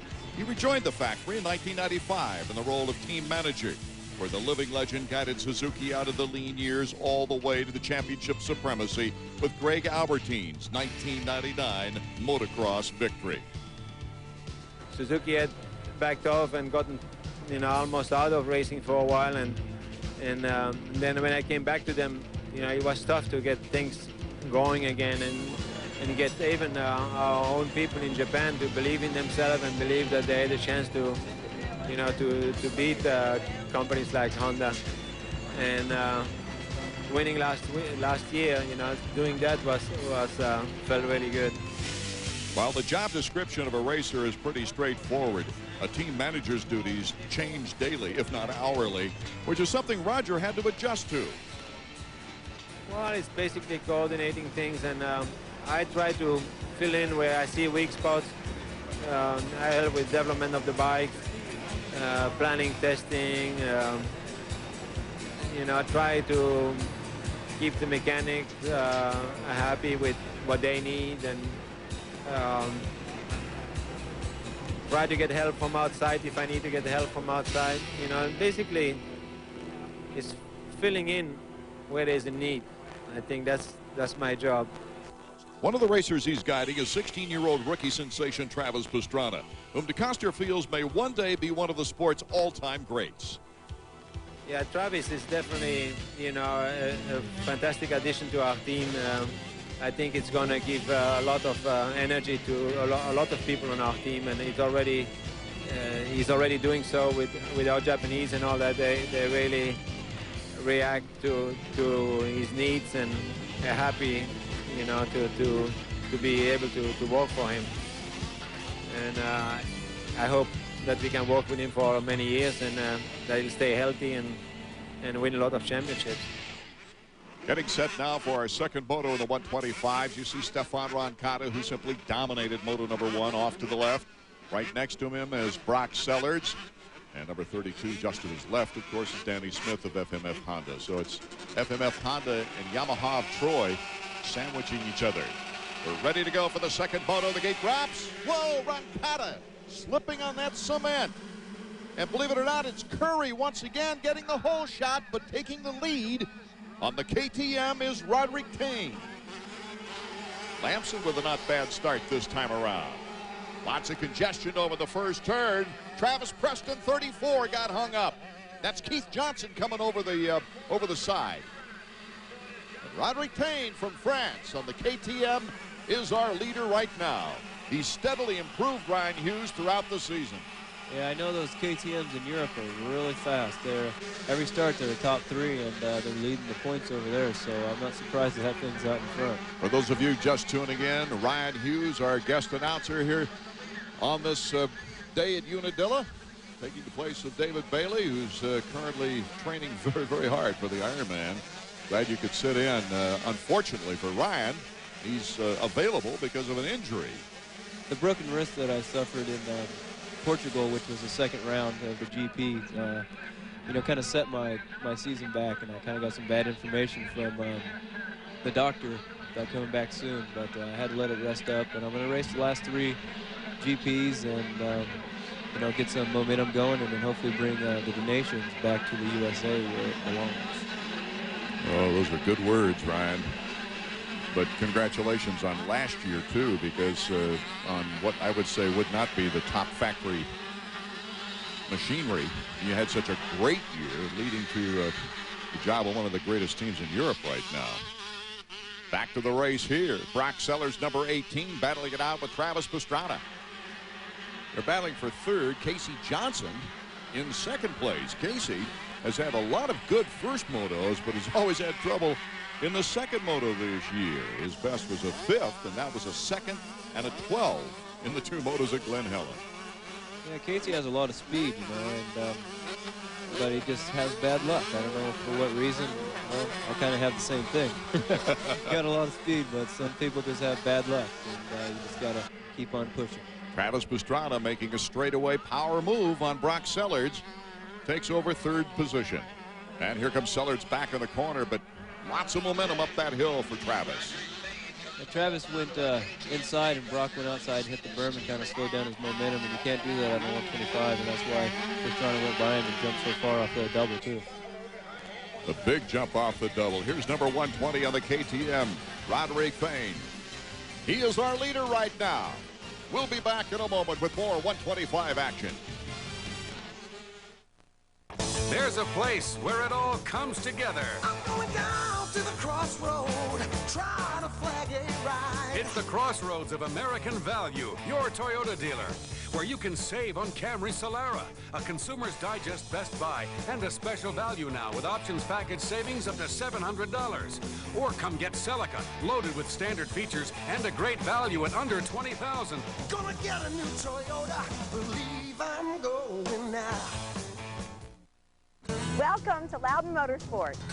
Everyone knows Loudon Motorsports is the place to go for the Honda motorcycle, scooter, or ATV of your dreams. Motorcycles are very hot right now. I think people have disposable income and they're spending money on toys where they were sort of afraid to a couple of years ago. So I think we're here at the right time. We feature all Hondas, from the 6-cylinder Valkyrie to Honda's Tough ATV, the Foreman 450. Our certified mechanics will keep your machine in top condition. Plus, Loudon Motorsports provides everything for all your motorcycling needs. Visit Loudon Motorsports.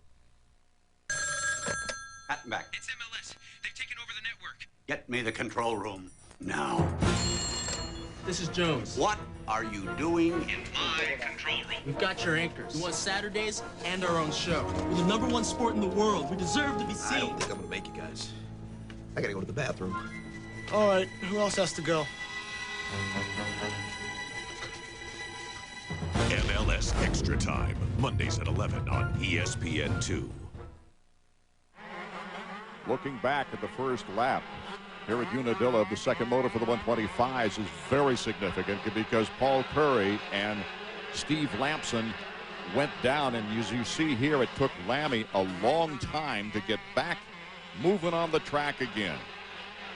So Lampson now not only has to be thinking about losing more points to the leader Roncada, but also, hey, he's got Pastrana on his tail for second place.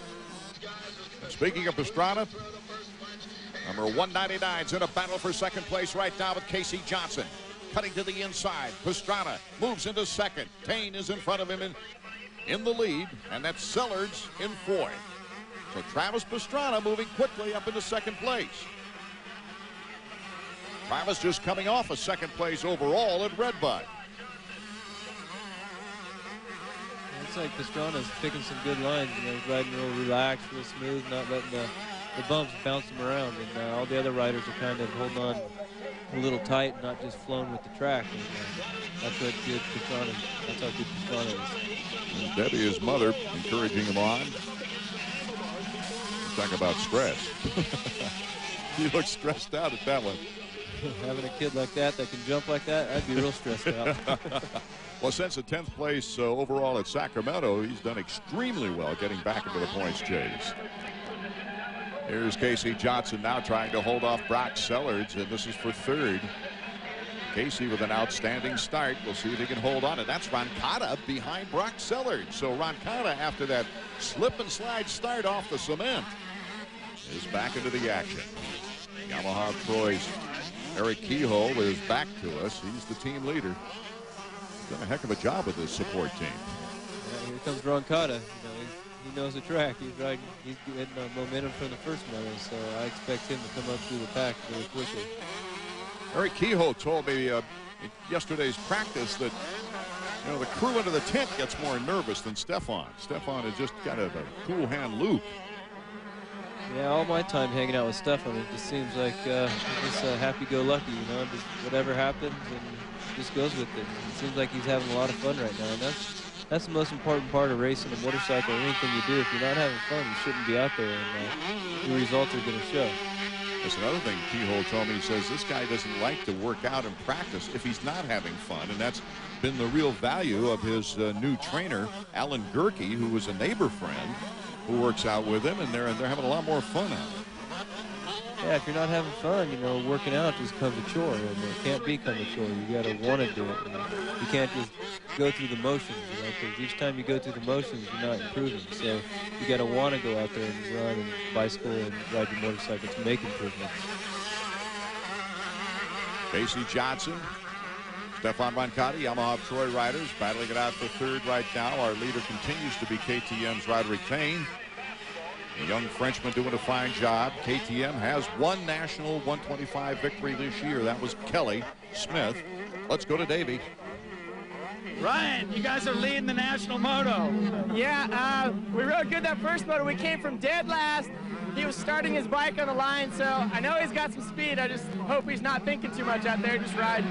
You know, right now the French motocross is going to be taking over America with Roncada in the 125, Tortelli and Billerman in the 250, but your guy, Roderick, he doesn't get a lot of play. Maybe this is just what he needed. Yeah, for sure. We haven't had too many good races the last 2 or 3, but yeah, we're getting everything worked out, and it's going to be good here. Well, right now you got Pastrana coming. Are you going to let Hot Rod know? I told him that, you know, before we came out that Roncada was, you know, on a different pace that first moto, but he knows he can run with pretty much everyone else out here, so we'll see. We'll see. The two 125 Yamaha Troy bikes taking that corner very, very well and smooth as Roncada looks to the inside on Casey Johnson. Tries to pull up bar to bar and zips right by him. Yeah, I don't know what Casey was doing going so far out there. I mean, that 20, 30 feet different. Roncada just came up the inside, grabbed a nice rut with no bumps, and went right by it. And that's the trick of this track. You got to find the smooth parts, and you can see right here is, he hits a couple bumps, but right in the inside is so much smoother, and you hold more momentum coming up the hill. And so Roncada, making it look easy now, has Pastrana right in front of him. That's 1, 2, and 3 in this race. Payne, Pastrana, and Roncada.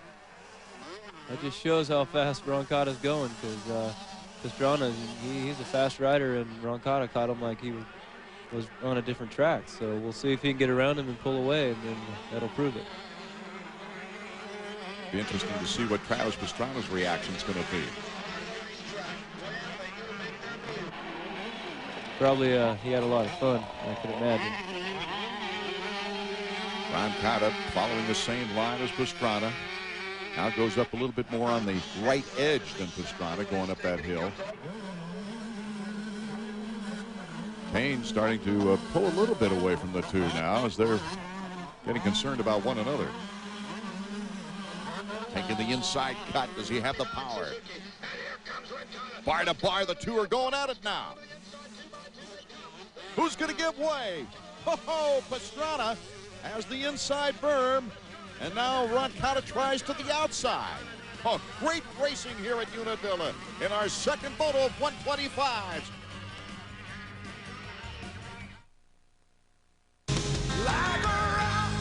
Meet the inspiration behind the truck. We thought of them when we gave it the most powerful V8 of any 4x4 pickup. We thought of them when we gave it a bigger extended cab than Ford F-150 or Dodge Ram. Maybe that's why Chevy Silverado owners think so highly of the truck. Now ranked most appealing full-sized pickup by J.D. Power and Associates. Silverado, it's the truck from Chevy. If you're ready to lose weight, muscle up, and get back into shape, I've got a free video you're gonna love. Introducing a winning fitness strategy. You gotta eat healthy, drink plenty of water, and most importantly, strength train with Bowflex. Strength training adds muscle. Not only does your shape look better, you actually increase your metabolism. Hey, I'm 41, and I'm in the best shape of my life. And I can tell you, Bowflex really does work. For a free video and brochure on the machine that can help you get into great shape at any age, call right now. Look, America deserves to see us. Now give us Saturdays or things are gonna get rough. What's wrong with this guy? He's having an asthma attack. He needs his puffer. I don't have a puffer. We need a puffer in here. Need a puffer. You got a puffer? Puffer. Anybody have a puffer?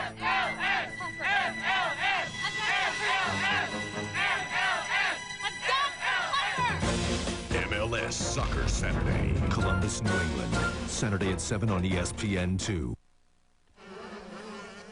Third moto of the afternoon, the second moto for the 125s underway as Roderick Payne holds the lead, but the battle right behind him continues between Pastrana and Roncada. Ooh, they start rubbing a little plastic that time. Number 26, Stefan Roncada, showing a wheel to Travis Pastrana. And they're looking at each other. Pastrana looking over like, hey, what are you doing there? Yeah, it's kind of fun sometimes when you go over the jumps, look over at each other, just kind of, you're up in the air doing nothing, so you might as well have a little bit of fun. Keeps you relaxed, too. You're not always concentrating on the track, and just going out there having some fun is always good. Here's another look at it. Pretty straightforward. Pastrana teaching Roncada English, Roncada replying in French. Having a little conversation when they were up there, it looked like. Stefan Roncada now has his sights on the fellow Frenchman, number 120, Roderick Payne. And there's no question in my mind, Ryan, that he's not going to catch him. No, he definitely pulled away from the other guys he passed, even Pastrana. That's pretty surprising, but, it's not going to take too much time for him to get around him, I don't think, and then I think he's going to pull away with the way he's riding. You can see his corner speed is so much better, and how he just kind of floats over the track. Everybody else seems like they're going inside the bumps, and he's kind of floating on top of them. Making a real ruddy, difficult track look smooth. That's a lot of talent in that kid. This would be his 8th moto win of the year. But more impressively, it would be his 6th moto win in a row. Yeah, everybody, you know, started counting them out, even myself. You know, I thought for sure this would be his last year, but you know, that surgery that he had, I mean, I'm not suggesting that every young rider that gets arm pumped to go get surgery, because that's not the case. Most of the time it's just nerves, but if it's a constant problem, maybe they should get it checked out, and not till you turn, you know, get into more of your later teens, not when you're a young kid. Like some of these fathers probably have mini bike kids getting surgery. Well, number 26 was diagnosed with compartment syndrome, they call it, where the muscles, they swell and limit the blood flow in the arms. What they do is they go in and cut the lining in the muscle, and it frees that up somehow. But Stefan Roncada's boss, Eric Kehoe, said it's worked almost more psychologically on him than physically. Yeah, I don't see how it can help. I mean, it might help a little bit, but I think that, you know, you get surgery and you know you're not going to get arm pump. In your mind, you're more confident, and that's where you get most of your arm pump, is just being nervous and holding on tight. And this track would bring it out especially. Well, it didn't take long. After 6 laps, Stefan Roncada has put himself back out in front. Roderick Tane moving back to second. He's going to have his hands full with Travis Pastrana.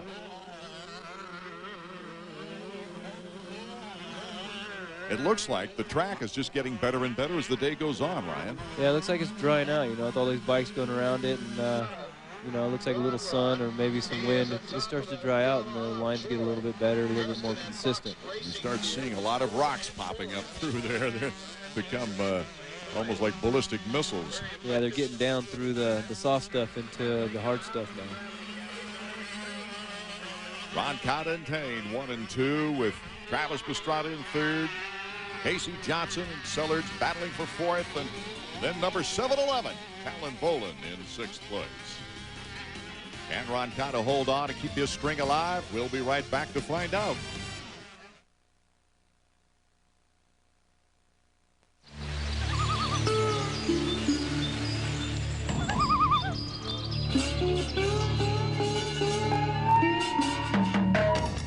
Introducing the first Suzuki ATV, available in your choice of manual or automatic transmission. The Quad Runner 500 and all-new Quad Master 500 with selectable 2- or 4-wheel drive.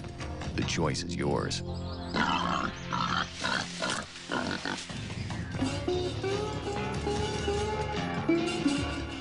Discover the amazing hitting secrets of America's finest baseball school in Teaching the Mechanics of the Major League Swing 2.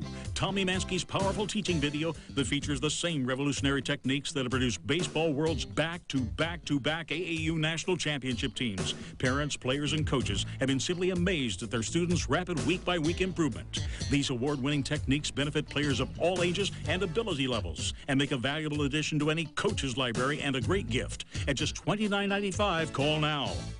Summer is heating up, and that means it's hard court season. See the top players on the ATP Tour as they tune up for the biggest tennis event on American soil. This week, the Tennis Masters Series Toronto begins tomorrow at 1 on ESPN. From Unadilla, the Chevy Trucks AMA Motocross round number 7. It is the second and final moto of the day for the 125s. Stefan Roncada is our leader. Roderick Tane, number 120, is having his hands full right now with Travis Pastrana in the battle for second place. Pastrana, he'll take no enemies. Chooses a very good rut to get into and just fires right through it to have momentum in that corner. I don't know if Roderick is getting tired or something wrong with his bike. I heard a bit, some other parts in the race that it seems like it might be sputtering, but I don't know, we'll have to see. The rain now starting to fall from the skies here at Unadilla. You can see with the different light angle here on the camera, it's starting to really come down now. Yeah, I raced a race like that in '95. You know, the first moto was a little bit dry, and then the second moto you're expecting to be dry. You don't have roll-offs on or anything prepared for the mud, then all of a sudden the sky's just open, and you're like, what? What do I do? And you don't even really have mud tires on either, so that makes a whole different race out there. But, you know, the guys that are out in front are going to have the best time because they don't get roosted by all the mud. And it can rain in New York, and rain hard. Well, Casey's in third. Let's take another look at the pass. Boy, delicate balance there for Casey as he went on the inside of the corner, Ryan, and then Payne was able to hold on for a while. Yeah, but up the hill, just you can tell I think there's something wrong with his bike, because another bike shouldn't go past his that fast, and these guys are just eating him alive. So I suggest there's something wrong with it, and I think you can hear it sputter actually a little bit. We'll have Davey check it out down below. Payne falling in behind, as now he's in a battle to hold on to 4th position. What's Ricky Carmichael thinking right now with all this rain coming down and the second 250 moto coming up? Yeah, I know he doesn't like the mud, but you know, Ricky's riding good in the first moto. I think he was even probably a little faster than Tortelli, but we'll see here real soon. And with Roderick, it's hard to say anything bad because the bike's running bad and people are just going right by him.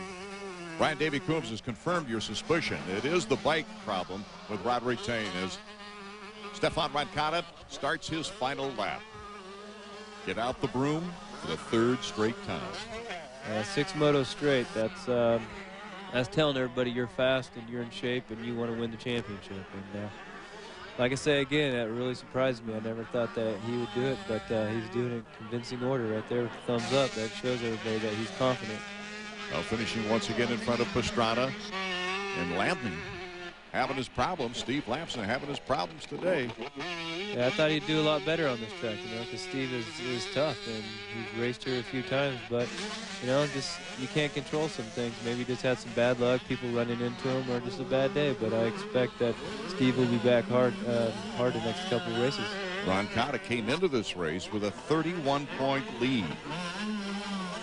And after this race, that's one race after the halfway point. Hands in the air, checkered flag, and Roncada sweeps the 125 event here in Unadilla. That is his 8th moto win of the season and his 4th overall. Roncada, Pastrana, and Casey Johnson, a fine performance, the top 3. Davey Coombs is with Stefan. Well, Stefan, I know you'd like to update Ron MX about 3 times a day. Should be a good report tonight. Yeah, tonight definitely. You know, even if I get back late from dinner and stuff, I'm gonna be on the computer updating ron1mx.com. That's for sure. It's gonna be good. But it's a 1-1 today here at Unadilla. Hey, I tell you, I couldn't wait for the race to be done because when I was racing with Shea Bentley, we had a little hit and run, you know, and hit my foot really, really bad. And it was hurting a little bit during the moto, so I'm glad it's done with. When the rain started to fall, did that give you any more problems? Yeah, definitely. You know, the rain was coming really hard, and the track got very, very slippery, and I tried my best, you know, to be careful out there. And that would have been a shame if I crashed. So I wanted to stay on the bike, you know, on 2 wheels, and hopefully there was only like 4 laps to go, so I was happy about that. Well, you picked up 8 more points on the championship tables. So Travis Pastrana is the new 2nd place rider. You got a 41-point lead going into Kenworthy. And last year at Kenworthy, that's where you took off.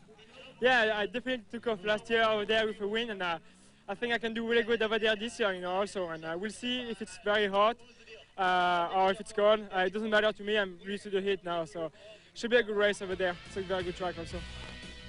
So Stefan Roncada with a sweep. Travis Pastrana and Talon Volan make the podium here in the 125s. Good performances by Payne. But look at Steve Lampson finishing up in 8th. That definitely has to affect the point standings as Roncada now finds a new pursuer in 2nd place, Travis Pastrana, and a 41-point lead on our Suzuki point standings board. Tim Ferry of Chaparral Yamaha concentrating at the gate. He's getting ready for the 250s. It's Honda's Red Hot Summer. Now the best time to ride is the best time to buy, because from now until the end of July, you can get our lowest payments available on XRs and ATVs, or choose no payments for 3 months. And both offers let you ride off with no down payment. It's easy with your Honda card. And now, gear up with 200 Honda bonus bucks with any XR50, 70, 80, or 100. Honda's Red Hot Summer. It's the sales event of the year. The S&P 500, your portfolio. In the next 12 months, which will come out on top? With the right advice and research, there's no telling how well you can perform. Call Solomon Smith Barney at 1-800-EARNS-IT, extension 412, and see how we can help you stay ahead of the market. Get your free special report, 10+ stocks for $2,000. You'll learn which 15 stocks we believe will outperform the S&P 500 over the next 12 months. Which of these stocks have the most earnings potential, the highest yields, and which reflect developing trends. Our 10+ stock list comes with the perspective of Solomon Smith Barney's award-winning analysts. 10+ has beaten the S&P 500 5 of the last 6 years. It's information you have to have. See how our experts plan to beat the S&P 500. Call 1-800-EARNS-IT, extension 412 for your special report today. See how we earn it. Solomon Smith Barney. Meet Martin Licious, Storm Chaser. Some head for the basement. He heads for a Chevy S10. It's got advantages over Ford Ranger, like better fuel economy, a bigger bed, and standard four-wheel anti-lock brakes on every model. Because if you want to outrun Mother Nature, you need every advantage you can get. Chevy S10, like a rock. 250s coming to the gate. David Villeman here, but all eyes are on Sebastian Tortelli and Ricky Carmichael. Tortelli first in the opening moto, Carmichael second in their points battle, and they chose not to take a parade lap, Brian. Yeah, you know, you can get on the gate after you take a parade lap and spin the wheel and get the mud off, but you're still going to have mud falling off the bikes onto the concrete, and there's not much you can do about that sometimes. You don't have much time to wipe that stuff away. 32nd board is up. It'll go sideways any moment now. And such an important start for Ricky Carmichael to regain the points he lost in that first moto. He came into this race 4 points away from Tortelli. He is now 7 back of Tortelli. Number 4, the second bike from the left you see there. Let's check it out. Number 21 is Tortelli. They're off, and a great start by Carmichael. Totally different than the first moto. It's Ricky Carmichael all the way into the first turn. Tortelli not that far back, and ironically, a great start from Mike LaRocco, number 5 in third. Yeah, I don't think Carmichael's too worried about the points. You know, he's coming into this to win, and then when the day's over, look at the point sheet and say, okay, I'm 4, 7, or I'm in the lead. So, you know, that's the main goal right now, is just to win the moto. Win the moto and not lose points. Well, Ricky Carmichael is right where he wants to be to get back at Sebastian Tortelli. That was such a great start, Ryan. Let's go back and take another look. First of all, in regular speed, and then maybe slow motion. Yeah, you can tell Ricky, you know, he's sitting back a little bit. I think a little bit easier with the gas. The gate might be a little bit drier, but man, he couldn't come off the gate any better than that. And you know, you can just tell he wanted that thing from when the gate dropped. Tortelli, of course, was famous last year for practicing in his driveway on cement starts. Didn't do much for the neighbors' relations, but I don't think it did much for his starts last year either. Maybe this year he's got a new technique and not practicing so much. Sometimes that works. You practice too much at one thing, you start thinking about it too much. And maybe last year that's what he did. His whole race was concentrated on getting off the concrete pad, and now maybe it's, you know, his focus has changed instead of just racing on the track. Oh, he's bouncing around a lot there. Yeah, at first I thought it was just Carmichael, but it looks like the track is getting pretty bumpy, and these guys are, you know, going all over the place. Carmichael, LaRocco, and Tortelli. Shane Drew, Sebastian's mechanic. All the American mechanics were kidding Drew about having to wrench for Sebastian Tortelli on the French team in Brazil, and they motocrossed the nations. Boy, did Sebastian go flying in one moto there. Ooh, did a helicopter. But he came out of it with no injury. Number 21 trying to take over second place now. That's where the battle is. Number 5, Mike LaRocco, Amsoil Honda. And the team Honda, number 21, Sebastian Tortelli. LaRocco coming off his best overall, a 5th after a 5-4 at Redbud. Had a second place in the final moto at Southwick. That was his best moto finish. And LaRocco, with 3 wins here at Unadilla, was so happy last year to pick off that victory here on this track. I think Carmichael's riding a shorter track or something, because he's not supposed to have that big of a lead already. I'm after watching this race, I'm pretty damn glad that I have him on my Motocross the Nations team. Yeah.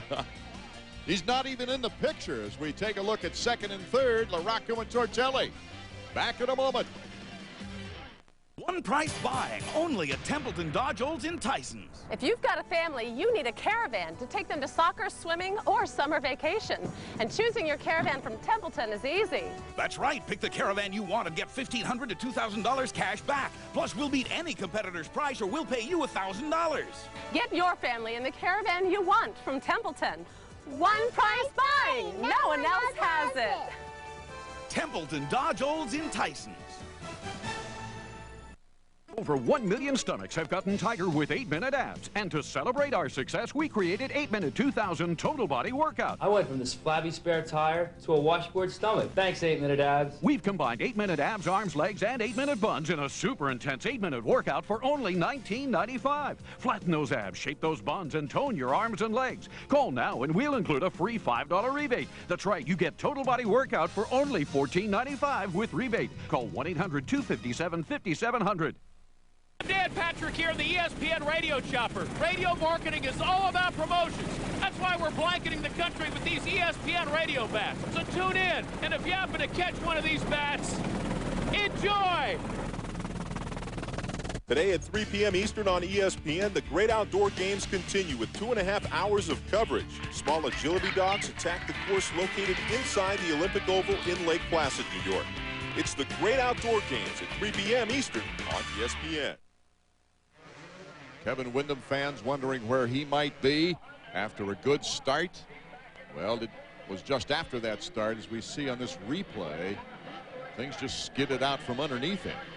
And he is now back in 7th place, trying to fight his way back up. But he had a good position that he lost there, Ryan. Yeah, that's one of the worst things. You get a good start, you come out of the first turn, you're like, yeah, okay, good. Now let's concentrate on the track. You get behind someone, okay, I'm going to settle here. I'm riding good, got some good lines, and then boom, you fall over. Now you got to start all over again. Go back to 6th, 7th place and work and eat all that roost again. Amsoil Honda's Mike LaRocco in 2nd, Tortelli right behind him. Important for Tortelli to take that 2nd place. As Carmichael starts to take away with it out in front, Sebastian would then still have a 4-point lead after this race was over if he can get back to 2nd place. It's going to be tough for Tortelli to get around LaRocco. I know LaRocco is one of the hardest guys to pass. Oh, mistake though. Well, just forget what I just said. He went around him pretty easy, but I know LaRocco's a fighter, so we'll see if Tortelli can keep it. All kinds of rumors floating around that maybe Honda might be talking with Amsoil Honda as a support team in the 125s next year. That would be interesting. And also, you mentioned earlier, Ryan, about LaRocco maybe only having a 1-season contract. Yeah, I heard that team might be just doing the Supercross next year. So I heard that. Actually, I heard that from Honda. So I don't know. We'll see what LaRocco wants to do. I know that the 28 race series is kind of tough, and LaRocco's been around for a while, has a family, and it starts to wear on you for a while. 3 decades of 250 racing for Mike LaRocco as we take another look at that little bobble. LaRocco just went inside. That rut's getting a little bad. You know, he should be looking for other lines. Tortelli went on the outside and just swooped right around him. And for 3rd place, Team Suzuki teammates are on the follow here of Mike LaRocco. In 4th place, we've got Albertine and Raynard. I'm impressed with Greg Albertine riding with such a bad knee. He's just riding through the pain. I know you've done that in the past. It's all part of the sport. Rumors have it in Europe that they're thinking about a one-moto motocross format. We asked Greg Albertine about that. Well, I think some things are good. I think some things aren't quite as good. I don't think the one-race format is a good prospect. You know, just motocross is motorsport, and anything can happen. And if you're racing one race, you know, you get taken down in the first turn, or you'll have bike problems. You know, you're pretty much ruined for the season. I know it's the same for everybody, but generally with 2-race format and 16 races, the best guy at the end of the championship is going to win. What's your opinion on that, Ryan? Well, I don't know. Greg, you know, he's saying that if you fall down you lose all your points. Well, if you fall down and get hurt for 2 motos, you lose 50 points. So there's good and bad. I mean, if you want it to be simple for the crowd and for the fans, well, then 1 moto's the way to do it. If you're looking for being in shape and having to train hard, then 2 motos. But you know, racing's racing, and you know, the Supercross used to be 2 motos back in the day, and they went to 1, and there was no complaints, and it seems to be running fine. Larry Ward moving into 5th spot now, getting in front of Robbie Raynard. Ward's having a good day of it after a very difficult season. These guys to me look like they're riding a different track than Carmichael. You know, you just see they're running into things, legs going behind them, and slowing down real slow. So I don't know. Carmichael just is, you know, he has only one thing in mind, and that's just to win, and to win convincingly. There's David Villeman, number 934, also getting in front of Robbie Raynard. It's not been one of Raynard's day, and especially after he had such a good time of it at Southwick with a 2-4 third overall. I thought he was getting things together maybe at that time. Larry Ward in 5th, behind Greg Albertine. And then you've got Kevin Windham getting back into the race. Let's go back into the history books and check out our Suzuki trivia question for this week. Back in 1986, which Suzuki rider won the GP at Unadilla? The answer coming up.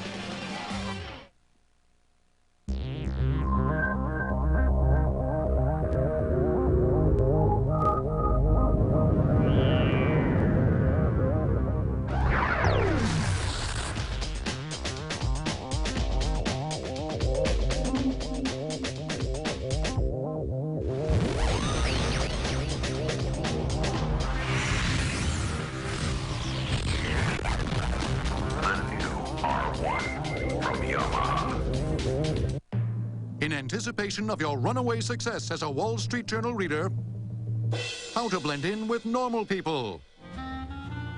When in public, walking a pet can help you blend in. A tip on being madly successful from the Wall Street Journal, full of insight on making it big. Subscribe to the Journal for just 57 cents a day for 13 weeks, 25% off the regular rate. The Wall Street Journal. Call 800-722-2100. That's 800-722-2100. He proved he's still the best. She clinched her ultimate victory. If you missed the making of sports history last Sunday, don't miss it again on ESPN Classic. Because tonight you've got one last chance to see this double instant classic. At 6, Lance Armstrong wins his 2nd straight Tour de France. Then at 7, Kari Webb captures the U.S. Women's Open. 2 great champions, one magical day. A double instant classic starting tonight at 6, only on ESPN Classic. To get ESPN Classic, call 1-800-CLASSIC today. We're back at Unadilla Valley Sports Center in New Berlin, New York. And the final moto of the day, Ricky Carmichael is out in front. He battled back after crashing in the first moto to take 2nd place, but he's out in front and has a huge lead here in the 2nd moto. The answer to our Suzuki trivia question, which rider on a Suzuki won the GP in 1986? Bob Hurricane Hanna. Boy, was he popular at this track. Yeah, Hanna was good on this track. He won USGP, and I know America picked him for the Donations. He rode a 125 about 10 years after his 125 career was over, and absolutely spanked the Europeans in the mud. And so that was pretty amazing. It's ironic. He even had his own fan club on the hillside here, but it's ironic that he never won a race in AMA National history here at Unadilla. I just want to point out, if the last 2 corners that you looked at Carmichael, he went outside to outside, but, you know, never lost momentum. And all these other guys were going inside, hitting the big bumps and the big ruts. And you can just see how much faster Carmichael is from doing that. Carmichael on his way to his 4th overall victory in 6 races. The only blemish on the record would be the Mount Morris Mud Race, where he had an 11th place overall. You take that out of there, and boy, he'd be far and above everybody else in the 250s. To me, Carmichael's like McGrath out in Supercross. Carmichael's just, he's almost, you know, head and shoulders above everybody outdoors. And I don't know how he does it, but he does it well. This would be his 6th podium. And would bring him back to 4 points out if Tortelli can hold on to 2nd place. With RC's mechanic is our Davey Combs. Chad, we're watching your board. We're watching Sebastian's board. Last time he was at -9. Now it's 10. Looks like you guys are pulling away a little bit. Yeah, actually, Tortelli carried about the same pace that lap, but Ricky picked it up about over a second. You think that Ricky's watching those boards thinking, I'm going to pile on as much time as I can? You better. I don't hold it out there for nothing. Chad Watts, when you're wrenching for Ricky Carmichael, you get a lot of TV time, and Chad's getting pretty good at it since the time he wrenched for you. Yeah, we kind of got into the pro ranks together back in 1990, and you know, we kind of split ways. And he went with Kawasaki, I went another place, but. You know, Chad's a great mechanic. I had all the trust in the world with him, and that's what you got to have too with these mechanics, because you know, you trust in your life with them. Because if they don't forget, if they forget to tighten something or put gas in it or whatever, I mean, that could result in a big crash. And you know, I trust mechanics just as much as I trust myself on a motorcycle. It's a great support team. Not only the factory behind you, but also that one mainline guy that puts the bike together. You have to be friends as well as professional associates? Yeah, definitely, because, you know, you guys are a team. It's a team out there. It's not just you doing the whole thing. I mean, if it was just you, you'd have to work on the bike and wash the bike and ride the bike. So, you know, you got to trust your mechanic to watch you riding and to make judgment calls about suspension and, you know, lines, and tell you when you're riding good and when you're riding bad. And that helps out the most, when the mechanics can be more vocal. Well, they don't have to drive the vans like they did in your day. No, so they can fly and have a lot of time to think about how good you rode or how bad you rode.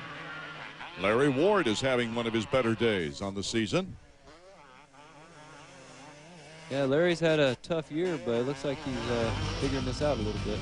Carmichael, Tortelli, LaRocco are top three, with Albertine doing well in fourth. Ward would like to move up a notch. We'll see if he can when we return. He's upside down. This one has to go like that. Some children imagine that their father is the most powerful man in the world. Wonder where they got that idea.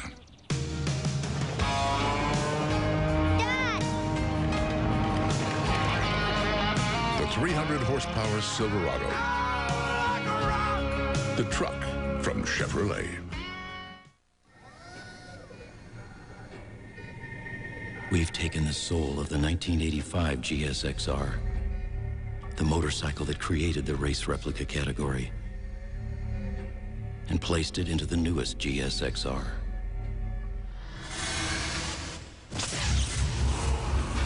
Introducing the 2000 GSXR 750 from Suzuki, the soul of a champion, reborn. A great tradition continues on ESPN2. Friday Night Fights. This week's main event, Hasim Rockman takes on Frankie Swindell in a 10-round heavyweight battle. Friday Night Fights, Friday at 9 on ESPN2.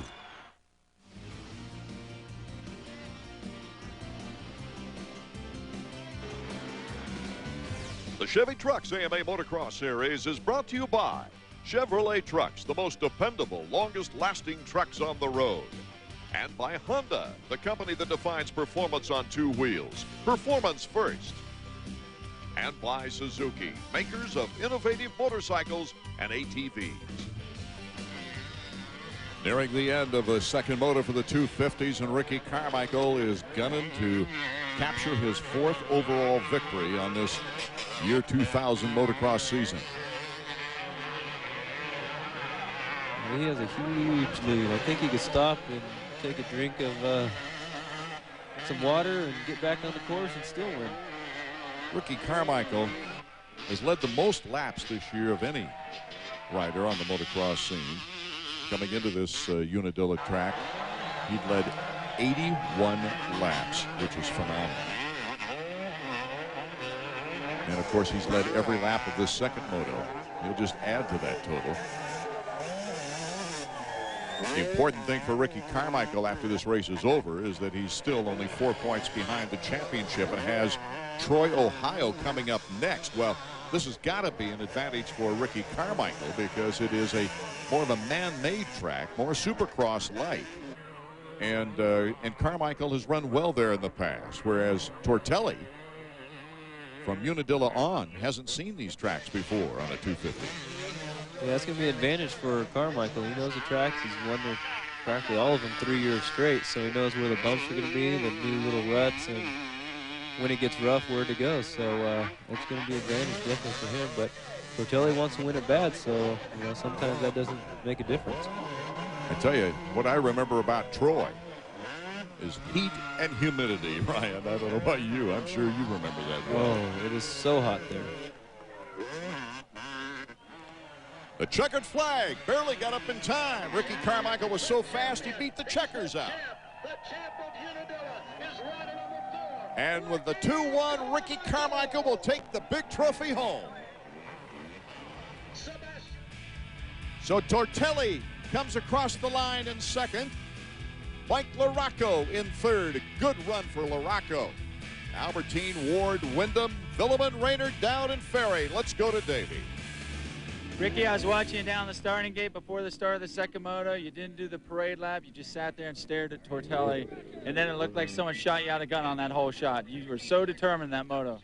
Yeah, it was. I don't know who was behind me the first lap, but I don't know. I didn't hear him. And then I looked back and had a good lead, and I rode my butt off. And Tortelli was catching me a little bit, and I don't know if he had better lines or what have you, but I got my Kawasaki Chevy Trucks bike up front. Man, I rocketed out of that gate, like you said, and my Bridgestone tires got me out of there, and man, it was a tough moto.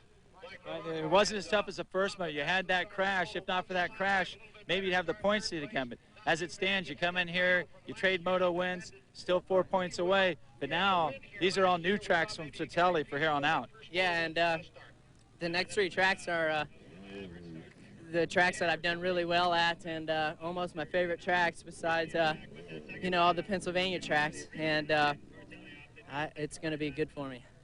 Well, good job today. It seemed like the Unadilla crowd really got behind you. Nice victory lap. Yeah, I'd like to thank the crowd. It really makes me feel at home in America, and I tell you what, it was awesome. Kawasaki has now won 5 of the last 8 years in the 250s at Unadilla as Ricky Carmichael takes it with the 2-1. Tortelli in second place, and Greg Albertine, his first podium of the year. Let's go back to David. Sebastian, you didn't have the start that time that you had in the first moto. Carmichael did, and he just got away early. Yeah, I mean, Rauco get by me at the start, and that was pretty bad for me. That make him, that left some time to Ricky to put away, and we are pretty close on speed, and that was pretty hard for me to catch up that gap. I get a little bit of time on him, but that was not enough to win the race. Well, as it stands, you each got a moto win here. It's still 4 points. You're still the points there, but now it's all virgin territory. These are new tracks for you.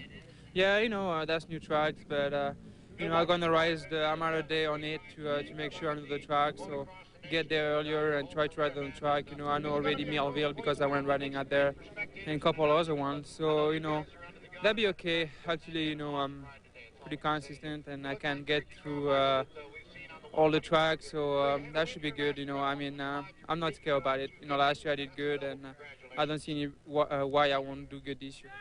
Well, I know that back in Europe you had some amazing battles with Stefan Everts. How would you rate Carmichael versus Everts as far as a rival goes? I think both are great riders. Stefan, I think, is a little bit more fair than Ricky, but that's the person, and I don't care about it. I just want the race and make it good. This should be a great title chase, Sebastian. Thank you very much. It looks like the rivalry will go down to the end as Tortelli holds a 4-point advantage once again on Ricky Carmichael. Wyndham holding on to that third spot with Villeman and Albertine rounding out the top 5 as far as points are concerned. Our guest announcer, Ryan Hughes, looking to get back into the action back at the GPs in Europe. Does this give you a little itch, though, to get back sooner? Definitely.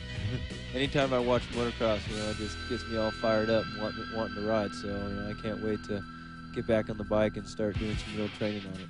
Under the circumstances you saw Carmichael and Tortelli battling it out, might you have a prediction before you leave us? I'll just say one name, Carmichael.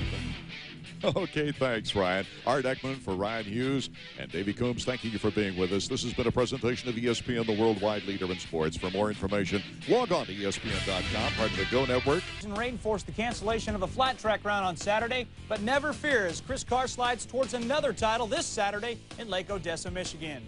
The Formula USA Series rolls into Portland, Oregon this weekend, August 4th through the 6th.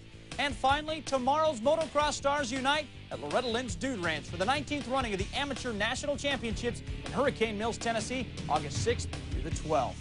Next season, the World Motocross Series will begin to race the 500s, 250s, and 125s all on the same day at the same track. They will also cut down the two-moto race format to only one. While the one-race motos haven't happened yet, the three classes have run numerous times this year. The latest triple header was this past weekend in Belgium. Thunderstorms broke loose prior to the start of Heat 1, but that didn't stop points leader Grant Langston from grabbing the early lead. He led much of the race before dropping his bike in the mud. Later, having to pit for some fresh goggles, he would finish 6th. Taking the lead was Britt James Dobb. He rode on to his third moto win of the year, ahead of Sven Brugelsman and Thomas Traversini. More rain greeted the riders at the start of Heat 2, but Denmark's Brian Jorgensen